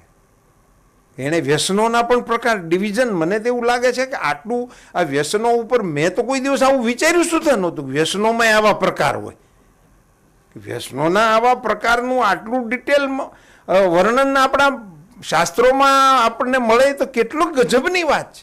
વ્યસનોના પ્રકારમાં કામજ પ્રકારના 10 વ્યસનો છે ને ક્રોધજ પ્રકારના 8 વ્યસનો છે. હું એના નામે આપની જાણકારી માટે કહી દઉં. કામજ પ્રકારના જે વ્યસનો છે જેને ગણાવ્યા છે દાદાના મતે, ભીષ્મ દાદાના મતે, એમાં શિકાર, જુગાર, દિવસે ઊંઘવું, પરનિંદા, સ્ત્રી સેવન, મધ, વાદ્ય, ગીત, નૃત્ય અને મદિરાપાન, અને એમાંથી કેટલાક શબ્દો સાંભળીને તમને એમ થાય કે આમાં ગીત અને વાદ્યમાં શું વાંધો છે? એમાં વાંધો એટલો જ છે કે નેતૃત્વ કરનારાને એનું વ્યસન ન હોવું જોઈએ. વ્યસન તરીકેનો ઉલ્લેખ છે. 18 વ્યસનો પૈકીના આ કામ જ પ્રકારના વ્યસનો છે. એમાં દિવસે ઊંઘવાનું આવ્યું છે, એની પછી થોડીક વિગતે વાત કરું. પહેલા ક્રોધ જ પ્રકારના બીજા વ્યસનો કોને ગણાવ્યા છે? ચુગલી, સાહસ, દ્રોહ, ઈર્ષા, દોષ દર્શન, અર્થ દૂષણ, વાણીની કઠોરતા અને દંડની કઠોરતા. આ ક્રોધ જ પ્રકારના વ્યસનો છે. આ બધા વ્યસનોને એક એકની ઉપર આપણે વાત કરીએ તો એક આખો એપિસોડ એની ઉપર કરી શકાય એવી બધી ચીજો છે. પણ એમાંથી તમને આ શિકાર, જુગાર, પરનિંદા વગેરે બધા આપણા મનમાં પહેલેથી જ છે કે આ બધું તો ન હોય તો સારું, પણ દિવસે ઊંઘવું એને વ્યસન તરીકે ગણાવ્યું છે, જે મને એમ લાગે છે કે આપણા સૌ માટે ખૂબ ગંભીર છે. એટલે બીજાને તો એમાં કઈ નેતૃત્વ ન કરતા હોય એને કઈ દાદાએ ના પાડી 1 થી 3 રાજકોટ નો પ્રોબ્લેમ, પણ ધોઝ હુ આર લીડર એમણે ચેતવા છે. પણ એમણે આપણા લેખકે અંકિતભાઈ એમાં બહુ સુંદર પ્રકાશ પાડ્યો છે કે એમણે એમ કહ્યું છે કે બપોરે કે એવી રીતે જે વામકુક્ષી વગેરે હશે ને એને દાદાએ દિવસની ઊંઘ તરીકે ગણાવ્યું હોય એટલું બધું સરળ ના હોય. દાદાએ દિવસની ઊંઘ એને ગણાવી છે કે સૂર્યોદય થયા પછી ઉઠવાવાળા જેટલા છે એને દિવસની ઊંઘ ગણાવી છે. સૂર્યોદય પહેલાં જ લોકોએ ઉઠી જવું જોઈએ. એટલે વહેલા ઉઠવા માટેની બાબત સાથે આ વિષય સંકળાયેલો છે, આ વામકુક્ષી સાથે સંકળાયેલો નથી. વહેલા નહીં ઉઠવાને કારણે ઘણી બધી આપણી મુશ્કેલીઓ વધતી હોય છે, અને વહેલા ઉઠવાને કારણે ઘણી બધી સરળતાઓ આપણને થતી હોય છે. એનો તો અનુભવ જે લોકો કરતા હોય એ પોતે પણ એને અંદર કરી શકે છે. એટલે બેઝિકલી નેતા માટે સાહેબ વિચાર તો કરો કે શાંતિ પર્વની અંદર ભીષ્મ દાદાએ વહેલા ઉઠવાની વાત કરી છે, પછી એનું ભાષાંતર થયું હોય છે રાત્રે વહેલા જે સુવે ને વહેલા ઉઠે વીર, બળબુદ્ધિને ધન વધે સુખમાં રહે શરીર. એ બધું આવ્યું હોય છે આમ ઉપરથી ભાષાંતર થતું પણ આપણને ખબર નહોતી કે દાદા કઈ ગયા છે. એ ઉગાડા અંકિતભાઈએ કરી દીધો. કેટલું ઝીણી બાબત અને ગંભીર બાબતને ભીષ્મ દાદા આપણા માટે કહીને ગયા છે. એમણે દ્રોહની બહુ સુંદર વાત કરી છે. એ ક્રોધ જ પ્રકારના વ્યસન પૈકીનું એક વ્યસન છે દ્રોહ. દ્રોહ શબ્દ આવતા જ આપણા મગજમાં રાજદ્રોહ, રાષ્ટ્રદ્રોહ, દેશદ્રોહ આ બધું આપણા મગજમાં આવી જ જાય ને. એ બાબતે ક્લિયર જ છીએ આપણે બધા કે એને માટેના કાયદા પણ છે ને દંડ પણ છે ને એ આમ મોટે ભાગે તો ત્યાજ્ય જ છે. સામાન્ય રીતે તો આમ જનસાધારણના મનમાં પણ આ બધું દ્રોહ શબ્દની સાથે કંઈ લાગતું વળગતું નથી. પણ એમણે જે અર્થઘટન કર્યું છે એ બહુ વિચારવા જેવું છે. એટલે મારે 1 મિનિટ એને માટે પણ આપની સાથે શેર કરવી. એમણે એમ કહ્યું કે જે ઓર્ગેનાઇઝેશનના તમે હેડ હો, એઝ અ હેડ તમે જો નિષ્ઠાપૂર્વક કામ ન કરો, તમે જો પ્રમાણિકતાથી કામ ના કરો તો તમે પણ દ્રોહ કરી રહ્યા છો. ને એ દ્રોહ તમારો પોતાનો અને સંગઠનનો એ દ્રોહ તમે કરી રહ્યા છો. રાષ્ટ્રદ્રોહ અને દેશદ્રોહની આપણા મગજમાં ક્લેરિટી છે. આપણને ખબર પડે કે આને દેશદ્રોહ કહેવાય, આને રાષ્ટ્રદ્રોહ કહેવાય વગેરે. પણ તમે પોતાના કામની અંદર જો કાળજી ન રાખો, તમે પોતાની જવાબદારીઓને નિષ્ઠાપૂર્વક ના નિભાવો તો પણ તમે પોતાનો દ્રોહ કરો છો. પોતાનો દ્રોહ કરો છો એટલી ક્લેરિટી સાથે શાંતિ પર્વની અંદર ભીષ્મ દાદા આપણને કહીને ગયા છે. વિચાર કરો 1 મિનિટ માટે કે વ્યક્તિગત રીતે પણ આપણે આ વિચારીએ તો કેટલી બહુમૂલી સજા છે. દરેક વ્યક્તિએ પોતાની જાત સાથે પ્રમાણિક રહેવું જોઈએ. પહેલી વાત તો એ છે. પછી ઓર્ગેનાઇઝેશન આપણને જે જવાબદારી મળી છે એ જવાબદારીનું આપણે નિષ્ઠાપૂર્વક ના પાલન નિર્વહન ન કરતા હોઈએ તો આપણે આપણી જાત સાથે દ્રોહ કરી રહ્યા છીએ, આપણો દ્રોહ કરી રહ્યા છીએ અને ઓર્ગેનાઇઝેશનને પણ એના પણ આપણે દ્રોહી ગણાઈએ. એટલે દ્રોહથી દૂર રહેવા માટે સજાગતાપૂર્વક પ્રયાસ કરવો પડે. સજાગતાપૂર્વક પ્રયાસ કરવા માટે એમણે આપણને ભાર આપ્યો છે. અર્થદૂષણ શબ્દ વાપર્યો છે, જેનું અત્યારે હાવ સાદું ભાષાંતર ભ્રષ્ટાચાર ગણાય છે. અહીંયા અર્થદૂષણ શબ્દથી એમણે ચેતવા છે કે નેતૃત્વની અંદર આ અર્થદૂષણ નહીં હોવું જોઈએ. એની બાબતમાં કડક વ્યસનની લિસ્ટમાં એને મૂક્યું છે. અને એમણે તો સ્પષ્ટતા કરતાં એવું પણ કહ્યું છે કે એક અત્યારે નવી પરંપરા શરૂ થઈ ગઈ છે ભેટ સોગાદોની, અને એને લઈ અને ઘણા લોકો એવું માનીને ચાલે છે કે આ તો આપણા ખિસ્સામાં છે. એ આપતો તો હોય કંઈક કશું નાનું કૂડું એવું રમકડું, પણ એ રમકડું આપવાના વ્યવહારને એ બજારમાં એમ માનીને ફેલાવતા હોય છે કે આ તો આપણી સાથે બધું તમે કહો એમ. એનીથી સાવધાન કર્યા છે એમણે. અર્થદૂષણ એટલે નાની નાની ચીજો તરફ પણ આર્થિક બાબતની અંદર ટ્રાન્સપરન્ટ વ્યવહાર એ નેતૃત્વ પાસેથી અપેક્ષિત છે. જેમણે પણ નેતૃત્વ, પછી કુટુંબનું નેતૃત્વ કરતા હોય તોય ભલે, સ્કૂલનું નેતૃત્વ કરતા હોય તોય ભલે, કે રાજકીય નેતૃત્વ કરતા હોય તો પણ ભલે, એને માટે આ અર્થદૂષણ એને વ્યસન તરીકે લીધું છે. ખૂબ અગત્યની વાત એમણે બે કરી છે વ્યસનોમાં, વાણીની કઠોરતા. આ ખૂબ જ નેતૃત્વ માટે ખૂબ જ ગંભીર અને ધ્યાનમાં લેવા જેવો મુદ્દો છે. મને પાક્કું સ્મરણ છે અમારા ક્ષેત્ર પૂરતું અને મેડિકલ ક્ષેત્ર પૂરતું. આ બેના અનુભવો મારી પાસે એકદમ નજીકના છે. મેડિકલ ક્ષેત્રમાં અમારે એક ડૉક્ટર સાહેબ હતા અમરેલીની અંદર, ખૂબ જ હોશિયાર. એટલે એની જેવા એ વખતે સમકાલીન એની જેવા કોઈ ડૉક્ટર હતા જ નહીં. પણ એમનું સ્વભાવમાં બોલવામાં કેવું, હારે જે ગયા હોય ને કે શું અહીંયા બધા આટા માર્યા રાખો છો, આ બગીચો છે, બહાર નીકળો. એટલે ઓલા દર્દીનું જે થવાનું હોય હારે આવ્યો એ માંદા પડી જાય. હવે ડૉક્ટર એક નંબરના, એની સારવારમાં કોઈ ક્વેશ્ચન માર્ક જ નહીં, પણ એ એમના વિશે બહાર બીજી આખી છાપ ઊભી થાય લોકોના માટે. ઘણાને આપણે કહીએ કે અમે ગયા હતા ફલાણા મંત્રીશ્રીને મળવા, ફલાણા ધારાસભ્યશ્રીને મળવા, ફલાણાને મળવા, તો એણે મારી સામું ન જોયું, અથવા તો એણે આવું વાક્ય વાપર્યું.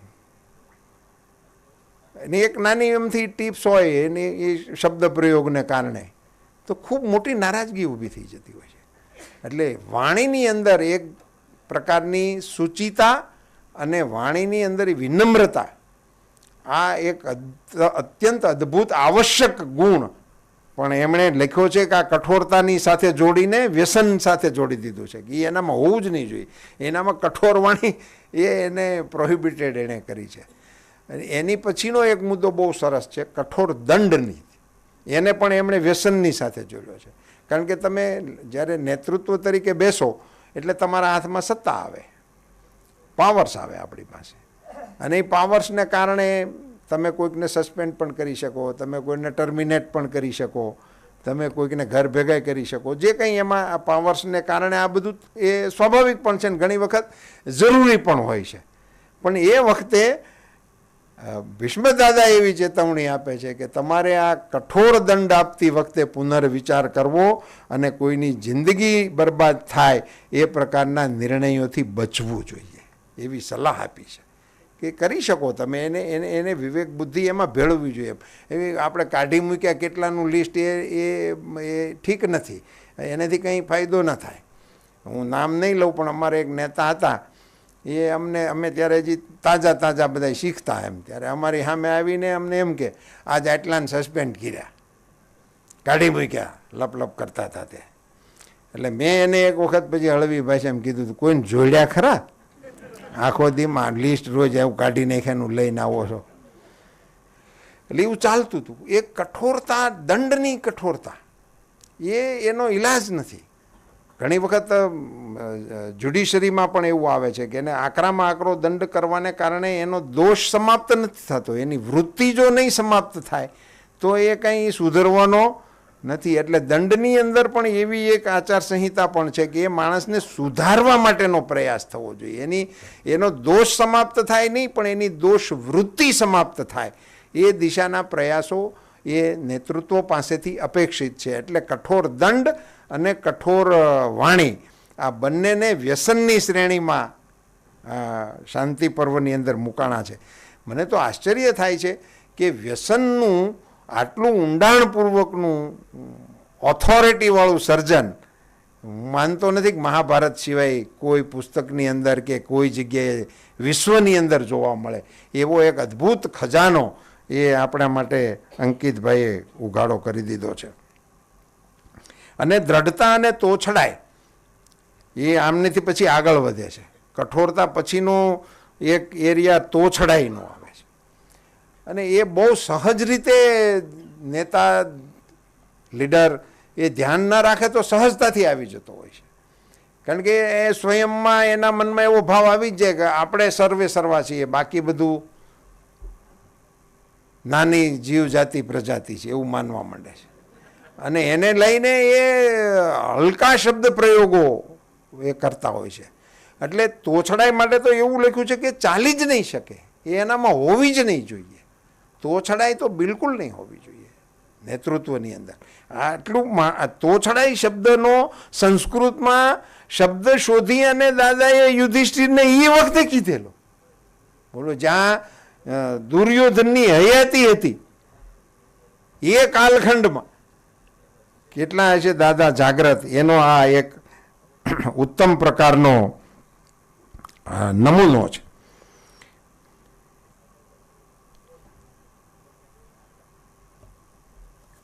ઘણા બધા વિષયો દાદાએ યુધિષ્ઠિરને કહ્યા છે, પણ એક એવો સુંદર મજાનો વિષય દાદાએ નેતૃત્વ માટે કહ્યો જે મને એ વાંચતો હતો ત્યારે હું 5-7 મિનિટ સુધી એ વાક્ય ઉપર અટકી ગયો હતો કે દાદા કેટલું ગંભીર વિચારના માણસ હશે. અને આવો વિચાર એમણે એવું લખ્યું છે કે નેતૃત્વનો વ્યવહાર એ ગર્ભિણી સ્ત્રી જેવો હોવો જોઈએ, સગર્ભા માતા જેવો વ્યવહાર હોવો જોઈએ. આ કેટલી ઊંડી વાત છે.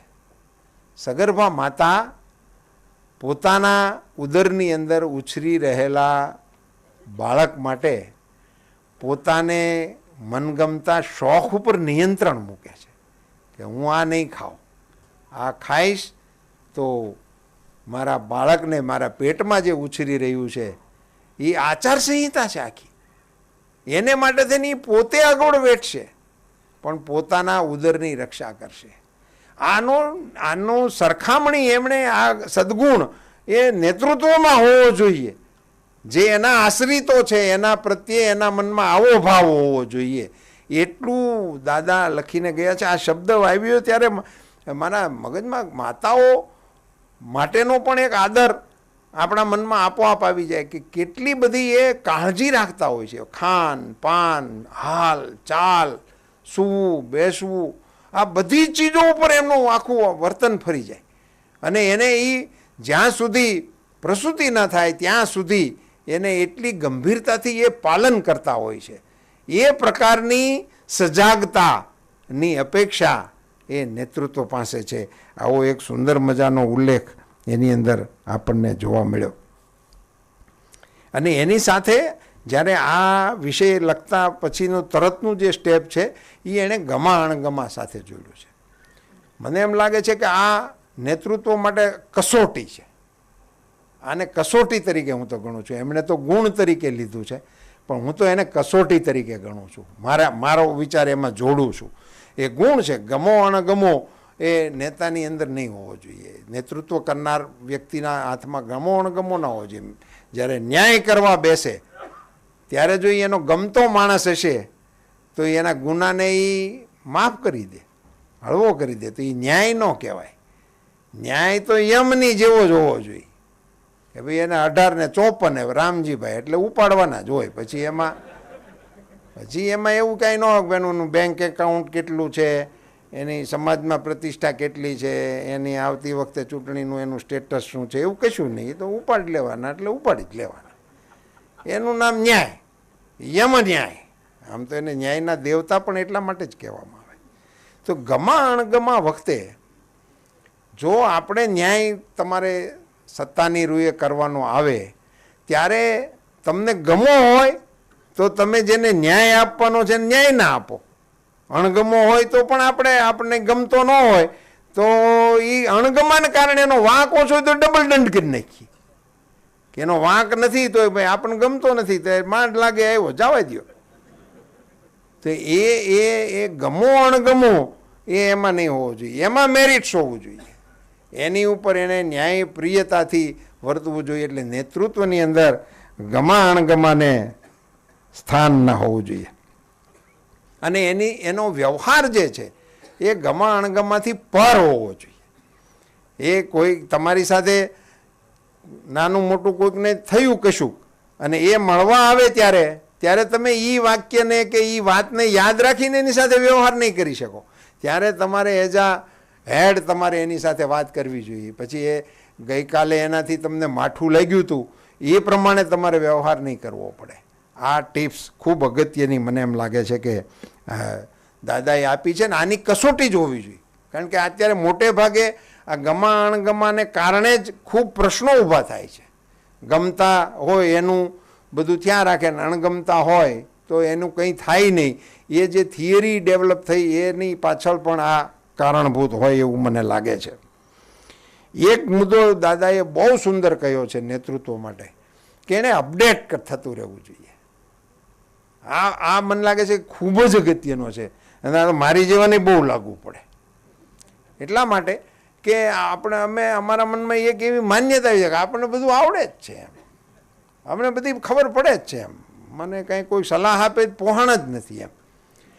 પણ જે સમય બદલાણો, સમયના પ્રમાણમાં જે કંઈ આપણી આસપાસ બદલાવો આવ્યા એ બદલાવોની સાથે આપણે આપણી જાતને સુસજ્જ કરતા નથી અને એના પરિણામો ખૂબ વિચિત્ર આવતા હોય છે.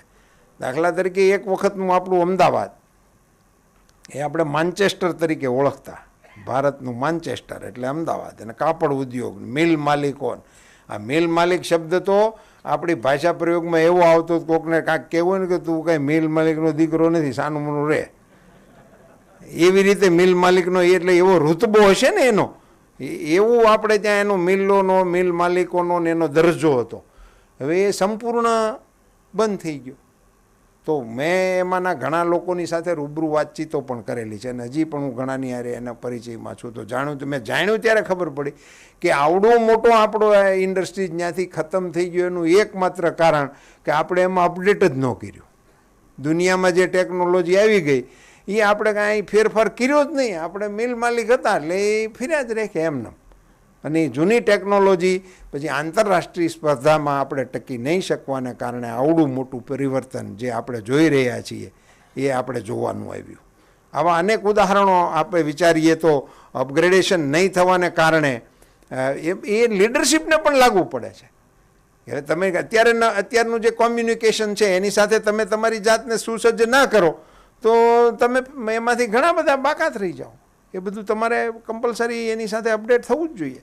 અત્યારની જે વર્તમાન વ્યવસ્થાઓ હોય એટલે એ જે તે સમયને આ તો શાશ્વત જેવું સૂચન છે કે એમણે અપડેટ થતા રહેવું પડે. પોતપોતાના ક્ષેત્રમાં વર્તમાન સમયની અંદર જે સ્થિતિઓ ચાલતી હોય એનાથી માહિતગાર પણ રહેવું જોઈએ અને એનાથી એને લેન્સ પણ થવું જોઈએ. એ અપગ્રેડેશન કરવા માટેની તૈયારી અને સાવધાની રાખવી જોઈએ. દાદા કેટલું ગંભીરતાથી વિચારતા છે. એમણે ફેશન સ્ટેટમેન્ટ માટે પણ સૂચન કર્યું છે. નેતૃત્વ કરનારાએ એને પોતે કેવો દેખાય છે એનું ધ્યાન રાખવું જોઈએ. અમે લગર વગર હોય ને પછી કે આપણે તો સાદગીમાં માનીએ છીએ, એવી સાદગી બાદગી ન હાલે. સાદગી હોય પણ આમ પ્રેઝન્ટેબલ તો હોવું જ જોઈએ, ડિસન્ટ તો એને રહેવું જ જોઈએ. લગર વગર આપણે આપણા પ્રધાનમંત્રી સાહેબ કોઈ બંગાહુ ખાતા જોયા નથી હો. 100 વર્ષ થઈ ગયા હજી આમ કોઈ એને જોયા નથી. એ રાઉન્ડ ધી ક્લોક રેડી જ હોય, તમે ગમે ત્યારે ઊભા કરો એટલે. તો એ એક પ્રકારની એક ક્ષમતા છે પ્રેઝન્ટેબલ. અને ઘણાનું શું હોય છે કાં તો વધારે પડતું કરી નાખે.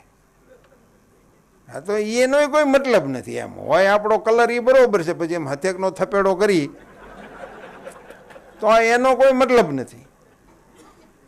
એમ એને મને તો એવું લાગે છે કે કેટલું આમ ઊંડાણપૂર્વક એ બંનેનો પિતા પુત્ર જેવો એમણે સમય લઈને દાદાએ એને કીધું છે.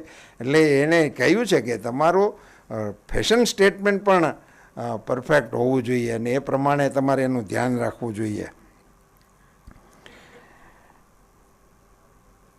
બે બાબત એક સાથે મારે લેવી છે, શંકા અને વિશ્વાસ અને બધા કામમાં માથું. આ બે મુદ્દા બહુ સરસ છે. એક તો આપણે શંકાશીલ ન રહેવું જોઈએ લીડરે. બધાની ઉપર શંકાની દ્રષ્ટિએ જ ન જોયા રખાય. એમ આપણા હંધા કર્મચારી છે, બધા ચોર છે એવું માની ના લઈએ તેનો કોઈ મતલબ જ નથી. બધાની ઉપર શંકા ના રખાય. વિશ્વાસ આપણે કેળવવો જોઈએ અને આપણે એવું પ્રતિપાદિત કરવું જોઈએ કે એને આપણા ઉપર વિશ્વાસ રહે ને એને એવું લાગવું જોઈએ કે મારી ઉપરનો આમનો વિશ્વાસ છે, મારે તોડાય નહીં. ગેરહાજરીમાં એને ખ્યાલ હોવો જોઈએ કે ના, આ કામ હું ન કરી શકું, મારી ઉપર મેનેજર સાહેબે ભરોસો મૂકીને મને આ કામ સોંપ્યું છે, આ કામ મને આ ફલાણા ભાઈએ સોંપ્યું છે, એનો હું ભરોસો ના તોડી શકું. વિશ્વાસ ઊભો રાખવો જોઈએ અને શંકા માપે રાખવી જોઈએ. બધાની ઉપર શંકા, બધા કામમાં શંકા, બધા વિષયમાં શંકા, તો એ શંકા એ મૂળ પછી લીડરને માટે અત્યંત ખતરનાક છે. એવું દાદા કહે છે કે શંકાશીલ લીડરશીપ એ વહેલામાં વહેલી તકે સમાપ્ત થાય છે, એવું દાદાએ લખ્યું છે. એટલે એમાંથી એમણે ધ્યાન રાખવું જોઈએ અને બધા કામમાં માથું ન મારવું. હવે તમે હેડ હો, રાજ્યના હેડ હો, સ્ટેટના હેડ હો, કોઈ ડિપાર્ટમેન્ટના હેડ હો, તો ત્યાં પછી નીચે વર્કલોડ તો વિભાજન આપણે કરીએ જ છીએ અને એ થાય છે ડિસિપ્લિન પ્રમાણે. એ બધું કામ બધાના ભાગમાં જે કામ આવવાનું હોય કરવાનું જ હોય. પણ પછી હેડ થઈને ભાઈ ટપાલું ગઈ કે નહીં એ ન પૂછ્યા રખાય. અઠવાડિયે એક વખત તમે એનું કોઈક રિવ્યૂ લ્યો ત્યારે ઠીક વાત છે એમ, પણ પછી તમે ચેરમેન થઈને પૂછો કે ટપાલનું શું કર્યું, હજી નથી આઈને પીડ્યા છે.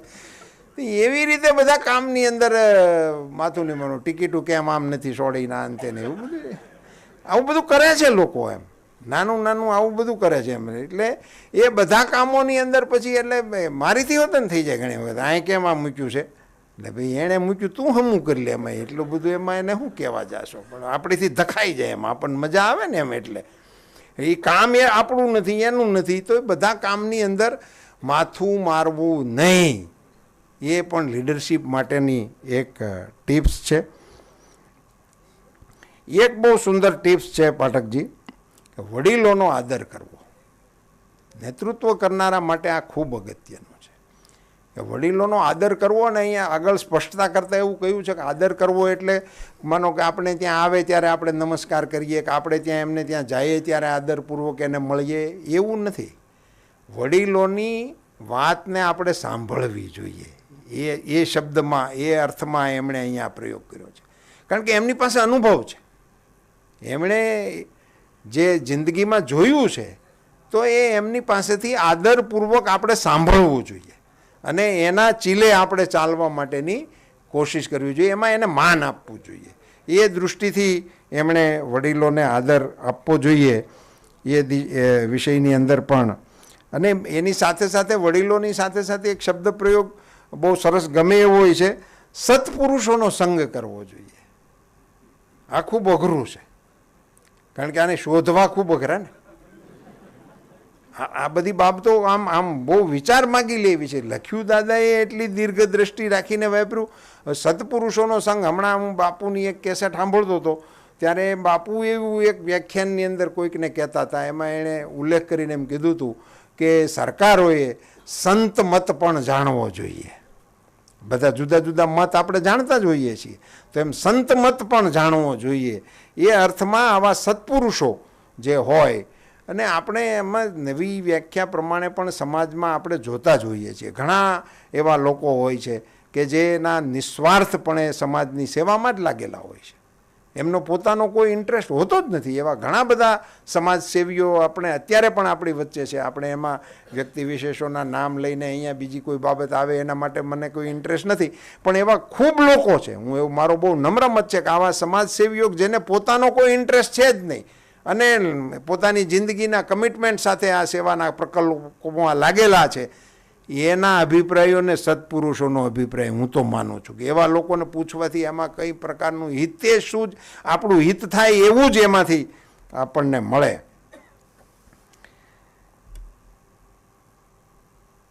વધારે સ્પષ્ટતા સાથે એમણે 6 ગુણની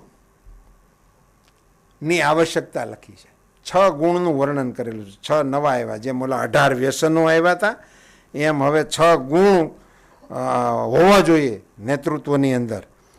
એમાં સૌથી પહેલો ગુણ એમણે લખ્યો છે સંધિ. આ ખૂબ અગત્યનો મુદ્દો છે. એમાં વિશ્લેષણકારે એવું લખ્યું છે કે સંધિ મતલબ સમાધાન, સમજૂતી. એ લીડરશિપના એનામાં એક ગુણ હોવો જોઈએ. પણ એ ક્યારે કરવી, કોની સાથે કરવી, એ બાબતમાં એણે સાવધાનીની આપણને બત્તી આપી છે કે સંધિ કરવાની, પણ જેની નિષ્ઠામાં જ કચરો હોય, જેના કામમાં જ કાંઈ દમ ન હોય અને માત્ર ન્યુસન્સ હોય, શબ્દ વાપર્યો છે ન્યુસન્સ, એમની સાથે સંધિ કરવી નથી. પણ આપણા સમોવડિયા હોય અને આપણી અને એમની પ્રગતિ સહિયારી હોય એવે સમયે એમની વચ્ચે વિગ્રહ કરવાને બદલે સમાધાન કરી અને આગળ વધવું જોઈએ. એવું નેતૃત્વને માટે સંધિનો એનામાં ગુણ હોવો જોઈએ. નહીંતર ઘણા હું કહે આપણે એવી કોઈની પડી નથી, આપણે કોઈની પડી નથી, કોઈને આપણી ઝરકી પડી ન હોય. એ ગુણ નથી. એટલે એ લીડરશિપ માટેનો ગુણ નથી. લીડરશિપ માટેનો ગુણ છે કે એનામાં સંધિ કરવા માટેની ક્ષમતા હોવી જોઈએ, વિગ્રહ કરવા માટેની પણ ક્ષમતા હોવી જોઈએ. જેમ સંધિ કરવા માટેનો ગુણ છે એમ નેતૃત્વનો એ ગુણ પણ છે. જરૂર પડે તો યુદ્ધ કરવું પડે, એ પણ એનામાં ગુણ હોવો જોઈએ. ક્યાં કરવું, કેવી રીતે કરવું, કોની સાથે કરવું, એની બધી ગાઈડલાઈન આપેલી છે કે જેની આરે યુદ્ધ કરવાથી કંઈ પ્રાપ્ત જ થાય એમ ન હોય એવાની આરે લડ્યા ન રાખવું. એ સમયનો બગાડ છે, આપણે જોવાનું. અને એનો એક સુંદર ઉપાય દાદાએ આની અંદર બતાવ્યો છે કે એમની ઉપેક્ષા કરવાની. જેનું કંઈ કામનું ન હોય, પરચુરણ હોય તો એવું બધું ખખડ્યા રાખે, એ બધાની અરે બાજવા ના જવાય. એની ઉપેક્ષા કરો, પણ જરૂર પડે ત્યાં તમારે વિગ્રહ કરવા માટેની તત્પરતા અને તૈયારી એ હોવી જોઈએ. બીજા 2 શબ્દો બહુ સરસ આપ્યા છે, યાન અને આસન. શબ્દો આમ પ્રાથમિક દૃષ્ટિએ આપણને લાગે આસન એટલે બેસવું, સ્થિર રહેવું વગેરે હશે કંઈક, એમ એ ગુણ હશે, સારી રીતે બેસી શકાય, 2-3 કલાક કોકની સભામાં ટકી શકાય, યોગની અંદર ટકી શકાય, એવું નથી. આસનનો અર્થ વિશ્લેષકના મતે એવો છે કે આત્મરક્ષા કરવા માટેની ક્ષમતા અને એ વિચાર નેતૃત્વના મગજમાં હોવો જોઈએ. ચારે બાજુથી ઘેરાઈ જાઓ અને પડી જ જવાનું નિશ્ચિત થઈ જાય તો એ વખતે આત્મરક્ષા માટે તમને યોગ્ય લાગે એવું સ્ટેપ તમે લઈ શકો છો. હશો તો પાછું બધું થશે. જીવતા નર ભદ્રા પામે. એ આસન એ શબ્દમાં છે કે આસન એટલે આત્મરક્ષા થઈ જવી જોઈએ. આત્મરક્ષા વગરની પછી તમારી જર્ની રહેતી જ નથી. એટલે કોઈ નાહકની વાતમાં તમારી સમાપ્તિ થઈ જાય એને બદલે આસનને તમારે ધ્યાને રાખી અને કરવું જોઈએ. શબ્દ પ્રયોગ બીજો જે છે એ યાન અને આસન. એ યાન શબ્દનો અર્થ એને એવો સુંદર મજાનો અંદર પ્રસિદ્ધ થયો. મને તો મેં પહેલી વખત જ વાંચ્યો અને એનો અર્થ આવો છે ખબર પડી. યાન શબ્દ દુર્બળ શત્રુ જ્યારે તમારા હાથમાં આવે ત્યારે એનો સંપૂર્ણ નાશ કરી નાખવો, એને યાન ગુણ કહેવામાં આવે છે. એ બહુ ગંભીર અને અગત્યની વાત છે. ઘણી વખત આપણે શું થાય કે એને જવા દેતા હોઈએ છીએ અને એટલે એને કારણે એનું અસ્તિત્વ ટકી રહે. પણ જ્યારે તમારી ક્ષમતા હોય અને સામે શત્રુના પક્ષે જ્યારે નિર્બળતા કે દુર્બળતાનું ધ્યાન આવે ત્યારે સંપૂર્ણપણે એનું વિલીનીકરણ થઈ જાય એ પ્રકારનું નેતૃત્વ કરનારાએ ધ્યાન રાખવું જોઈએ. એટલે યાન અને આસન, આત્મરક્ષા અને દુર્બળ શત્રુ થાય ત્યારે એની વાત. એક બિલકુલ નવો શબ્દ આવ્યો, એટલે મારા માટે, આમાંથી બધાને એ કદાચ ના પણ લાગુ પડતો હોય, દ્વૈધી ભાવ. દ્વૈધી ભાવ શબ્દનો પ્રયોગ કર્યો છે. એ ગુણ પણ એનામાં હોવો જોઈએ. ભાષાંતરમાં પછી હું સમજો દ્વૈધી ભાવનો અર્થ એણે એવો કર્યો છે, કહેવું કંઈક અને કરવું કંઈક, એને માટે આ દ્વૈધી ભાવ શબ્દનો પ્રયોગ કર્યો છે. હવે એ ગુણ તો આપણે તો અપલખણમાં ગણીએ છીએ, પણ અંદર વર્ણન વાંચ્યા પછી કેટલી બધી સ્પષ્ટતાથી એણે ગાઈડલાઈન આપી છે કે આ દ્વૈધી ભાવનો પ્રયોગ લીડરે કેવી રીતે કરવાનો. તો તમને જ્યારે ખ્યાલ આવે કે આ આપણો શત્રુ છે, તો બધા શત્રુઓ કંઈ છુપા નથી હોતા, ઘણા તો હારવાર હોય છે, સરા જાહેર હોય છે. તો એમની અને તમારી વચ્ચે સંવાદ દરમિયાન તમારી જે સ્ટ્રેટેજી છે એ તમારે એની સાથે એવી રીતે વાત કરવી જોઈએ કે જેને કારણે એ ભ્રમમાં રહે. તમે જે કરવાના હોય એ ત્યાં ન કહેવાનું હોય, ત્યાં દ્વૈધી ભાવનો તમારે પ્રયોગ કરવાનો છે. એટલે એ હંમેશા તમારા કામને કારણે, તમારા નિર્ણયને કારણે, તમારા પ્રયાસને કારણે હંમેશા ચોંકવો જોઈએ કે આવું નહોતું ધાર્યું, એ તો આમ કહેતો હતો, આપણે તો આવું સાંભળ્યું હતું, આ તો ઊંધું નીકળ્યું. એટલે હર વખતે ઊંધું નીકળવું જોઈએ. અને આ બાબતમાં મોદી સાહેબ નિષ્ણાંત છે.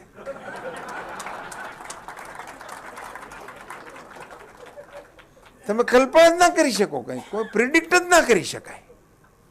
આને સિદ્ધ કરવા જેવું પણ લીડર નેતૃત્વ માટે એક ઉમદા દ્વૈધી ભાવ શબ્દ એ અર્થમાં આપણા ધ્યાનમાં આવે એને માટે કેટલા કેવા શબ્દો દાદા લઈ આવ્યા છે, બહુ જ આશ્ચર્ય થાય. સમાશ્રય શબ્દ એક આવ્યો છે, આ છઠ્ઠો ગુણ છે. સંધિ, વિગ્રહ, યાન, આસન, દ્વૈધી ભાવ અને સમાશ્રય, આ 6 ગુણો એ નેતૃત્વની અંદર હોવા જોઈએ એવું આમાં સાબિત કર્યું. એમાં સમાશ્રય શબ્દ એ પણ સમજવા જેવો લખ્યો છે. સમાશ્રય એટલે જ્યારે સંકટની સ્થિતિમાં આપણે આવી પહોંચ્યા હોય એ સમયે યોગ્ય પાત્ર, યોગ્ય વ્યક્તિ, યોગ્ય સંસ્થા એનો ટેકો લેતા અચકાવવું ન જોઈએ અને પ્રયત્નપૂર્વક એનું સમર્થન લેવું જોઈએ. સમાશ્રય, યોગ્ય વ્યક્તિનો આશ્રય કરવો જોઈએ સંકટની ઘડીમાં. સંકટની ઘડીમાં તમે વેરવિખેર થઈ શકો છો, તમારું અસ્તિત્વ જોખમમાં આવી શકે છે. એવા સમયે યોગ્ય વ્યક્તિ, સમાશ્રય શબ્દ એમ વાપર્યો છે, એમાં પ્રેષિત એવું છે કે યોગ્ય પસંદગી કરીને એનો આશ્રય લેવાનો. નહીંતર તમે ન લેવાના માણસનો જો આશ્રય લઈ કે એનો ટેકો લ્યો ને તો એ આખા ગામને કીધા રાખે, કાંઈ કામ ન હોય તો કે આપણે તેદી આને ટેકો કરેલો, તેદી નકારા પતી ગયેલો જ હતો.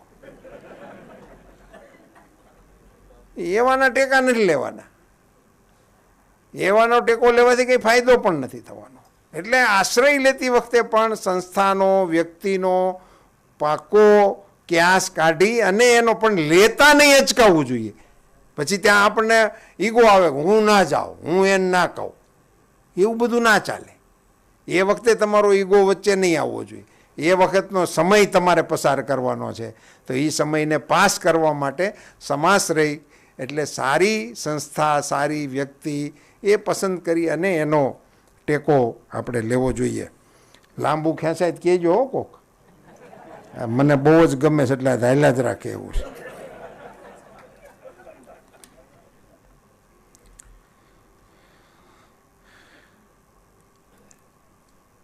એક સરસ મજાની ટિપ્સ આપી આપત્તિ કાળ વખતની. સંકટ કાળ આવી ચડે, હું વચ્ચે વચ્ચે થોડું હવે ડ્રોપ કરતો જાઉં છું. તો એ વખતે 3 વિકલ્પ હોય છે માણસની સામે. જ્યારે મુશ્કેલીમાં આવી જાય માણસ તો એને 3 રસ્તા ભીષ્મ પિતામહે યુધિષ્ઠિરને બતાવ્યા છે. એમાં પહેલો રસ્તો, એવું લાગે છે તમને કે કોઈ સુંદર મજાની મંત્રણા દ્વારા આ પ્રશ્નનું સમાધાન થઈ શકે એમ છે, એને શોધી કાઢવું જોઈએ. જે કોઈ મુશ્કેલી આવી પડી હોય તો એની કોઈ યોગ્ય વ્યક્તિ સાથે યોગ્ય મંત્રણા કરવાથી એ પ્રશ્નનો જો ઉકેલ આવી શકતો હોય તો એ મંત્રણા વિના વિલંબે કરવી જોઈએ. ઘણી વખત આપણને અનુભવમાં એવું આવતું હોય છે કે આપણે એને કીધું હોત તો સારું હતું, આમને મળ્યા હોત તો સારું હતું, આની પાસે ન ગયા હોત તો સારું હતું. આવું આપણને ઘણા કામોમાં ઘણા પ્રસંગોમાં આપણને આવું ધ્યાનમાં આવે છે. એ વખતે દાદા કહીને ગયા છે મુસીબત તો એકદમ પેલી ચીજ છે કે એવું કંઈ એવું એનું કંઈ ટાઈમ ટેબલ ના હોય, એ આવી પડે. અને આવી પડે ત્યારે એનું વર્તન, નેતૃત્વનું વર્તન એ સમયે કસોટીએ ચડતું હોય છે. તો એ વખતે એણે પહેલો વિચાર આ કરવો જોઈએ કે આ પ્રશ્નનો ઉકેલ હું યોગ્ય વ્યક્તિ સાથે, કોની સાથે મંત્રણા કરું, કેવી રીતે મંત્રણા કરવું, એનો પણ એમાં હું માર્ગદર્શન કર્યું છે. મંત્રણા કરતી વખતે તમારી ભાષા અને તમારી કોમ્યુનિકેશન સ્કિલ એ બહુ કામ આવે છે. હવે આપણે મદદ માગવા ગયા હોય અને ફોનમાં પૂછી ક્યાં છો, તો શું કામ મદદ આપણને મળે? એને બદલે પૂછવું કે આપ ફ્રી છો, હું આપની 2 મિનિટ વાત આપની સાથે કરી શકું, અનુકૂળતા આપ જણાવશો તો હું ફરીથી ફોન કરીશ. તો એ ઓલો સામેવાળો તરત જ કે ભાઈ મારે અહીં કંઈ કામ નથી, કોણ શું વાત હતી. એટલું કહેવાથી એનું મન બની જાય આપણી વાત સાંભળવા માટેનું. પણ આપણીથી આટલું બોલાવવું જોઈએ ને કે આપ ફ્રી છો એવું પૂછવાનું, આપ છો એવું કહેવાનું મન આપણીથી ન થાય. કોણ એકદમ રિંગટોન જેવો આવે એમ અંદરથી, હા હા હા ઠીક છે ઠીક છે મૂકો. એવી રીતે એની કોમ્યુનિકેશન સ્કિલ થકી મંત્રણા કરી અને આપત્તિના કાળમાં તમે પાસ કરી જાઓ, એ નેતૃત્વએ ધ્યાનમાં રાખવા જેવું વિષય છે. બીજો મુદ્દો એમણે એની કરતાં કિંમતી આપ્યો છે કે આખી જે આપણી મુશ્કેલી આવી હોય એનું સચોટ ઇવેલ્યુશન કરીને, મૂલ્યાંકન કરીને કે ભાઈ આપણી આ આખી મુસીબત છે આટલી, આનું ટોટલ નુકસાન આટલું થાય, હોહરવું એ જેમ આવી છે એમ જ પડી જાય ને આપણે કાંઈ ન કરી શકીએ તો આટલું નુકસાન થાય એમ છે, તો હું યા હોમ કરીને આ નિર્ણય કરી નાખું તો આ 33% બચી જાય. એવું આપણા મગજમાં આવતું હોય છે. આપણને ખબર આવે કે ભાઈ આ હવે આર પાર થવાનું છે ને હવે થવાનું તો એ થઈ ગયું છે. તો એ વખતે વિના વિલંબે યા હોમ કરીને નિર્ણય કરવાની નેતૃત્વમાં ક્ષમતા હોવી જોઈએ. આ કરી નાખો પછી જે થવું હોય છે તે થશે. તો નાની મોટી ભાંજગડ સાથે એમાંથી બહાર નીકળી જવાય. ક્ષતિ તો થવાની હોય તે થાય, પણ એમાંથી બહાર નીકળી જવા માટેનો, એટલે યોગ્ય સમયે જે સાહસ, જેને દૂષણ ગણાવ્યું હતું, એ અહીંયા પ્રયોજવા માટેની પણ સલાહ છે. એ વખતે યા હોમ કરીને પડવા માટેની ક્ષમતા અને માનસિકતા એ નેતૃત્વમાં હોવી જોઈએ. ત્રીજી સલાહ એનીથી નહીં અઘરી છે. બોલો, આપણને ખબર નહીં કે આ શાંતિ પર્વમાં આવી કિંમતી સલાહ હોતે નહીં છે. સાહેબ એમ લખ્યું છે કે કોઈ રસ્તો ન મળે તો પલાયન થઈ જાવ.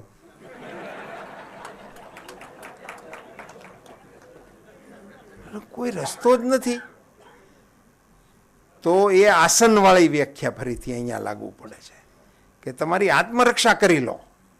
તમે બચી ગયા હશો તો વળી પાછું સોમાહું આવશે, વળી વરસાદ થશે, વળી પાછું લેશું દઈશું. પણ એવી સલાહ આપેલી છે. એટલે આને હું મારી રીતે શબ્દોમાં કહું તો આત્મહત્યા તરફ જનારા લોકોએ આ ટિપ્સ માનીને એમાં ન જવું જોઈએ, આ રસ્તો લેવો જોઈએ. આપત્તિકાળની અંદરથી બચી જવા માટેના અંતિમ પગલાં તરીકે આ ટિપ્સ પણ દાદાએ આપી છે. મને તો હું આ વાંચ્યા પછી દાદાને રોજ દંડવત પ્રણામ કરવાનું મન થાય છે.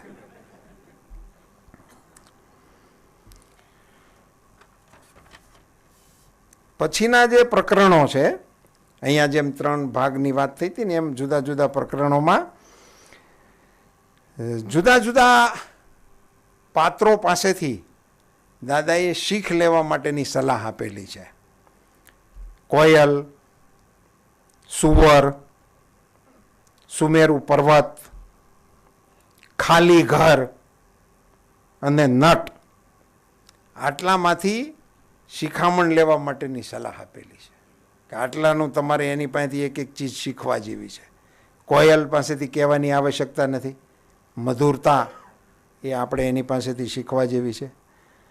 સુવરનું નામ કેમ લખ્યું છે તો એનો ઉલ્લેખ એમણે બધા વિવરણની અંદર એટલો સરસ કર્યો કે આ સુવરને તમે બાંધતા જોઈજો એમ. એ બાંધે ને એટલે પૂરી તાકાત સાથે બાંધે એમ. એટલે આમાં ગમે એ હોય ને ગભરાઈ જાય. એની જે આમ ફૂંફાડો મારીને દોડવાની સિસ્ટમ છે ને એ આમાં માણસને હતપ્રત કરી દે એવી એની આ સિસ્ટમ છે. નેતૃત્વમાં આ હોવું જોઈએ કે લડીનો એને સામેવાળાને એમ ખબર પડ્યું છે કે આ ફૂંફાડો મારે નુકસાન કરે એવી ચીજ છે.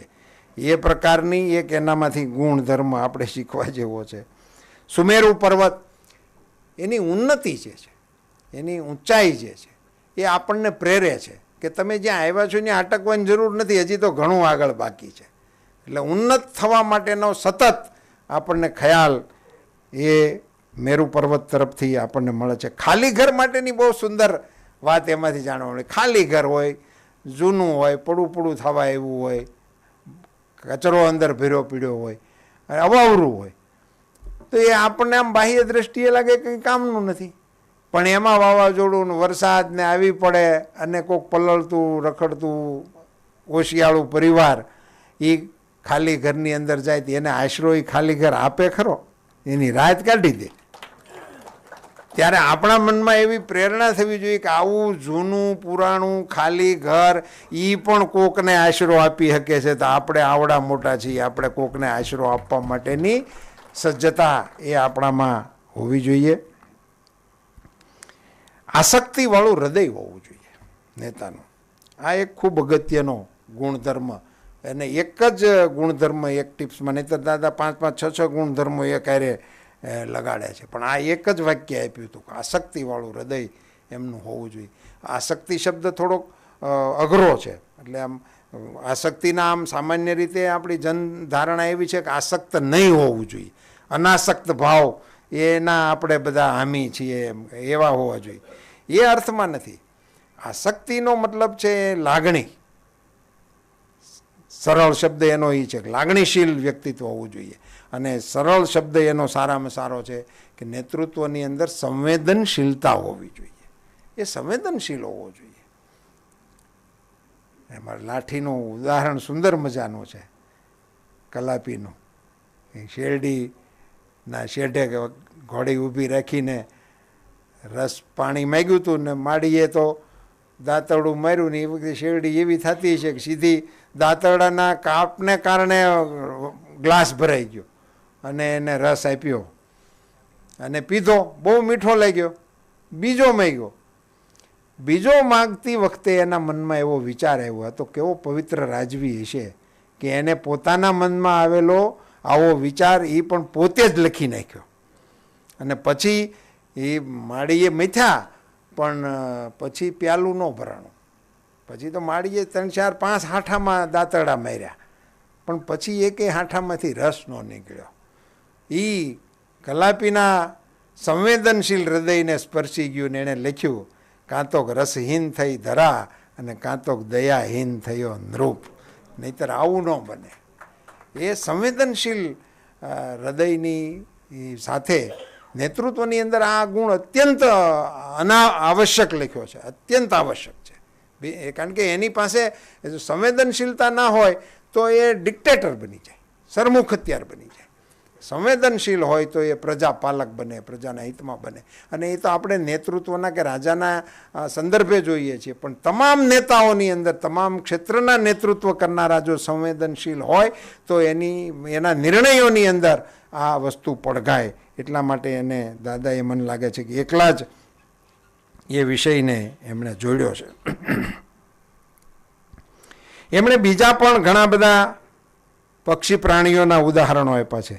બગલો, સિંહ, શિયાળ, બાણ, હરણ, આ બધામાંથી પણ સદ્ગુણો શીખવા માટેની ટિપ્સ આપી છે. ને મોટા ભાગનાનું આપને બધાને એમાં આમ અંદાજ જ છે. આ બગલા વગેરે હરણ, સિંહ ને એના આપણને ખ્યાલ જ છે કે એમાંથી શું શીખવા જેવું છે. એક સુંદર મજાની ટિપ્સ આગળ આવે છે. મર્યાદાઓ જાણવી, એને દૂર કરવા માટેનો પ્રયાસ કરવો અને પ્રતિપક્ષની મર્યાદાઓ જાણી અને એની ઉપર હુમલો કરવાની રણનીતિ શીખવી. આપણી મર્યાદાઓ જે છે, ઘણા લોકો શું કહેતા, આપણો તો સ્વભાવ જ આવો એમ કહીને એની જે કંઈ ભૂલો કરવાની ટેવ હોય ને એ માર્કેટમાં મૂકે, તો એનો મિસયુઝ થાય. એટલે પોતાની મર્યાદાઓ છે એને હાઈડ કરતા શીખવું જોઈએ અને પ્રતિપક્ષની મર્યાદાઓ જાણી અને એને અનુરૂપ રણનીતિ કરવા માટેની ટિપ્સ દાદાએ આપી છે. એક બહુ સુંદર ટિપ્સ આમાં આવી છે, ઉષ્માસભર આતિથ્ય અને સ્વાગત ભેટ. ભેટ શબ્દનો પણ પ્રયોગ છે. ઉષ્માભેર આવકાર અને સ્વાગત ભેટ યોગ્ય રીતે કરવી જોઈએ નેતૃત્વએ. એને કોઈ મળવા આવે તો એના મન ઉપર એની છાપ પડવી જોઈએ કે આપણને મળ્યા પણ આપણને મોજ આવી ગઈ. એનું એ પ્રમાણે ઉષ્માભેર એટલે પ્રોટોકોલ્સની અંદર જે ઇન્ટરનેશનલ ડિપ્લોમસી છે એમાં આનું ખૂબ મોટું માધ્યમ છે. એને મળવાના નિયમો છે, એને એની સાથે જમવાના નિયમો છે, એની સાથે ચા પાણીના પણ નિયમો છે, એને મળીને એને ભેટ સોગાદો આપવાના વ્યવહારો છે. આપ બધા જાણો છો. અને મોદી સાહેબના ઘણા પ્રસંગો છે કે એમણે વિશ્વ નેતાઓને આપણા ગીતાજી ભેટ આપ્યા હોય, આપણા સ્થાનિક કલાકારોની કૃતિઓ એમને ભેટ આપી હોય. તો આની એક બહુ મોટી ઇમ્પેક્ટ થતી હોય છે અને મળનારા લોકો એને યાદ રાખતા હોય છે. એટલે એ પણ દાદાની ટિપ્સમાં છે કે ઉષ્માસ્વભર સ્વાગત કરવાની આવડત નેતૃત્વમાં હોવી જોઈએ અને એને ફીલ કરાવવા માટેનો પ્રયાસ કરવો જોઈએ. માળીની જેમ લીડરે રહેવું જોઈએ. માળીની જેમ રહેવા માટેની સલાહ આપી છે.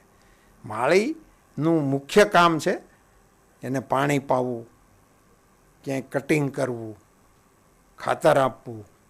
મુખિયા મુખસો ચાહીએ, માનસની એક સુંદર ચોપાઈ છે. મુખિયા મુખસો ચાહીએ, ખાન પાન સબ એક, પાલત પોષત સકલ અંગ, તુલસી સહિત વિવેક. ખાવાની તો એક જ જગ્યા છે પણ એમાં હાથના ભાગનું એને મળી જ જાય. એમાં પગે ક્યારેય અરજી ન કરવી પડે કે તમે કે દિવસના ખાઓ છો, આ બાજુ કાંઈ આવ્યું નથી.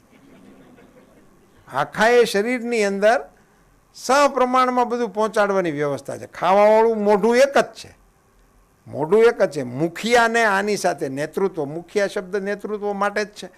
એની પણ અંદર આવો એ ગુણધર્મ હોવો જોઈએ કે એ બધાનો વિવેકસભર રીતે એ પાલન પોષણ કરવાની એનામાં આવડત હોવી જોઈએ. એક ટિપ્સ સરસ મજાની આવી છે, બુદ્ધિશાળી તો હોવો જોઈએ પણ બુદ્ધિશાળી એકલો હાલે નહીં, બુદ્ધિશાળીની સાથે પરિશ્રમી હોવો જોઈએ. ઘણા બધા બુદ્ધિશાળી લોકો એવા હોય કે એનામાં બુદ્ધિ ખૂબ હોય પણ કરે કાંઈ નહીં. એનો પરિશ્રમી જો ના હોય તો એની બુદ્ધિનો ઉપયોગ ના થાય, પ્રયોગમાં ના આવે. એટલા માટે બુદ્ધિશાળીની સાથે એને પરિશ્રમી એને બનાવ્યો છે.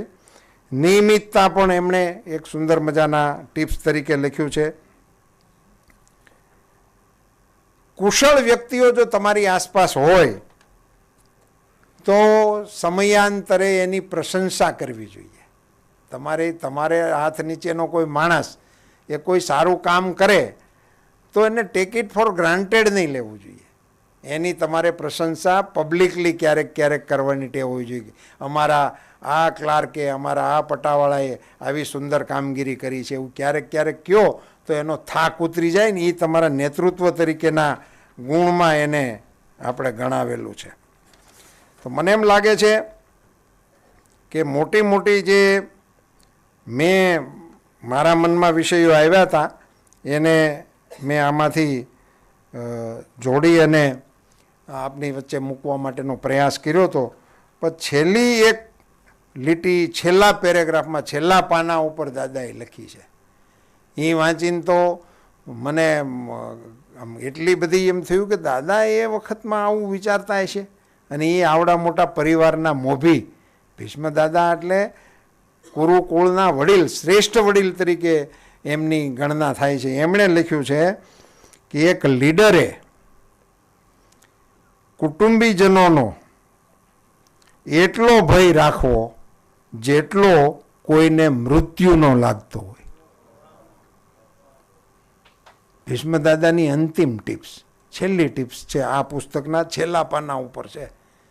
એમણે એમ લખ્યું છે કે કુટુંબીજનોનો આટલો ભય નેતૃત્વને હોવો જોઈએ કે જેટલો મૃત્યુનો ભય હોય. એણે વિશ્લેષણ કરતાં લખ્યું છે કે તમે એનાથી અંતર નહીં રાખી શકો, પણ એનો ચંચુપાત કેટલો રાખવો, તમારા ફોરફ્રન્ટની અંદર એમનો શું રોલ હોઈ શકે, ત્યાં તમારે સાવધાન થઈ જવાની આવશ્યકતા છે. મને એમ લાગે છે કે ભીષ્મ દાદાની આ વાત સૌથી પહેલી વહેલી નરેન્દ્રભાઈએ વાંચી લાગે છે. આ વાંચ્યા પછીનો વિચાર તમારી સાથે શેર કરું છું. મેં તો આ વાંચ્યા પછી મારા ધ્યાનમાં આ પુસ્તકે પછી આવ્યું, ના ટિપ્સે પછી આવી છે. પણ મેં એમના મુખ્યમંત્રીશ્રીના નિવાસસ્થાનમાં એ વખતે હું પ્રમુખ હતો અને 5-7 વર્ષ સુધી તો લગભગ આખા દીમાં 3 વખત અમારે ભેગું થવાનું મળવાનું રહેતું હતું. મેં એમના બંગલાની અંદર મોદી સાહેબના કોઈ સ્વજનને, કોઈ સ્નેહીને મળતા, બેસતા, ઉઠતા મેં નથી જોયા. આ પ્રકારની કડક આચાર સંહિતા. હવે આ તો આપણને એમ લાગે કે કેવી રીતે થતી છે, પણ ભીષ્મ દાદાની સલાહની આ તો ઉક્તિ છે, એટલે એમાં કશું જ વિચારવાની આવશ્યકતા ન પડે. આટલી સટીક નેતૃત્વ માટેની ટિપ્સ શાંતિ પર્વમાંથી આપણને સૌને સરળ ભાષામાં શોધી કાઢી અને એમની એવી સુંદર મજાની બોલચાલની ભાષામાં, એમ આ વાંચો ને બુક તો તમને એવું લાગે જ નહીં કે આપણે વાંચી છે, આપણને એમ લાગે આપણી યાર એ વાત કરે છે. એવી સરળ ભાષામાં એમણે આ બધું લખ્યું છે અને એ આપણા માટે એમણે જે સંશોધન કર્યું એ માટે મારા મનમાં 2 ભાવ ઉઠે છે. એક તો નવી પેઢી એ ફરીથી આપણા વારસાનું ખનન કરવા માટેની ક્ષમતા ધરાવતી થઈ છે, એ આપણા માટે ખૂબ આનંદ અને ગૌરવનો વિષય છે. એમણે આ ખનન કર્યું ને, એમણે આ મહાભારતના શાંતિ પર્વને નવી રીતે મૂલવવા માટેનો પ્રયાસ કર્યો, એટલે અંકિતભાઈને એક વખત જોરદાર તાલીઓથી આપણે વધાવીએ. આ પુસ્તકને મને એવું લાગે છે કે નેતૃત્વ, જેમ મેં કહ્યું એમ, એ માત્ર રાજકીય ક્ષેત્રે કામ કરનારા લોકો જ નેતૃત્વ છે એવું માનવાને કોઈ કારણ છે જ નહીં. એવી સ્પષ્ટ આપણા પૂર્વ રાષ્ટ્રપતિ શ્રી એમની આપણને સલાહ પણ છે. તો એમણે બધાએ આ પુસ્તકની અંદરથી સલાહ વાંચવા જેવી છે અને વિચારવા જેવી છે. અને વૈયક્તિક રીતે પણ આમાંથી ઘણા બધા એવા મુદ્દાઓ છે જે આપણા દૈનંદિન જીવનને પ્રભાવિત કરે એવા છે.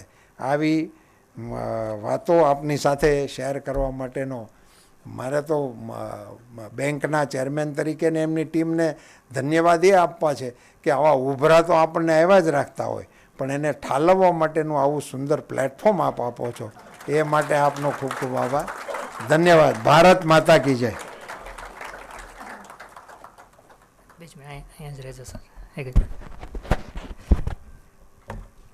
સાહેબને સાંભળીને બસ મને એક જ વાત કહેવાનું મન થાય છે કે આમ તો તડકો હતો શરૂઆતમાં, આમ તો તડકો હતો શરૂઆતમાં, ને એ પછી વાદળ થયા રજૂઆતમાં, ને એમણે વરસાદની વાતો કરી ને અમે ભીંજાયા એની વાતમાં. આપણે સાહેબને જોરદાર તાળીઓથી વધાવીએ. ખૂબ સુંદર, ખૂબ સરસ રીતે આ પુસ્તકને એક એક શબ્દનો અર્થ અને અર્થ પાછળ રહેલો મર્મ સમજાવ્યો. તો પરિવાર જેનું મંદિર, સ્નેહ જેની શક્તિ, પરિશ્રમ જેનું કર્તવ્ય, પરમાર્થ જેની ભક્તિ, ધર્મ કદી ચૂક્યા નહીં, વ્યવહાર કદી ભૂલ્યા નહીં, એવા આદરણીય રૂપાલા સાહેબને હું સમગ્ર રાજકોટ નાગરિક સહકારી બેંક વતી પોતાનો કિંમતી સમય ફાળવી અને આવ્યા એ બદલ દિલથી આભાર માનું છું. વધુ સમય નહીં લઉં આપ સૌનો. હું સાહેબનું અભિવાદન કરવા માટે સ્ટેજ ઉપર આમંત્રણ આપીશ બેંકના chairman Shri Dineshbhai Pathak, vice chairman Shri Jivan Kaka, Vinodkumar Sharma સાહેબ, સીઈઓ સાહેબ, તથા બોર્ડ ઓફ મેનેજમેન્ટ અને બોર્ડ ઓફ ડિરેક્ટર્સના તમામ હાજર સભ્યો. પ્લીઝ આપ સર્વે સ્ટેજ પર આવો, આપણે રૂપાલા સાહેબનું અભિવાદન કરીએ.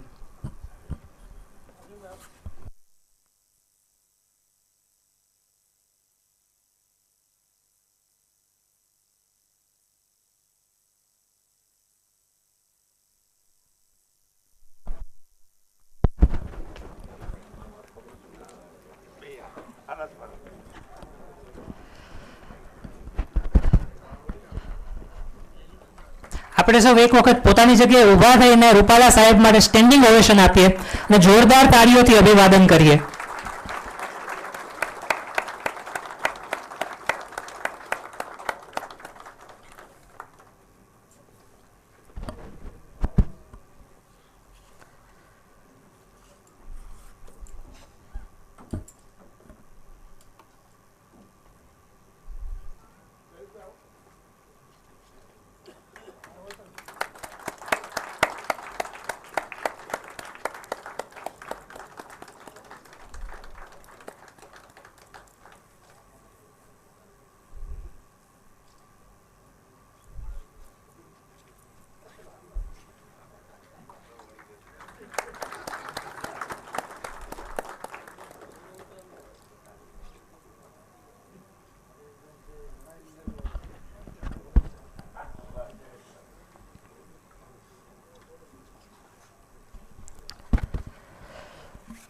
આપણે ક્યાંય હજારો રૂપિયાની ફીસ દેવાની કે મોટિવેશન માટે ક્યાંય જવાની જરૂર નથી.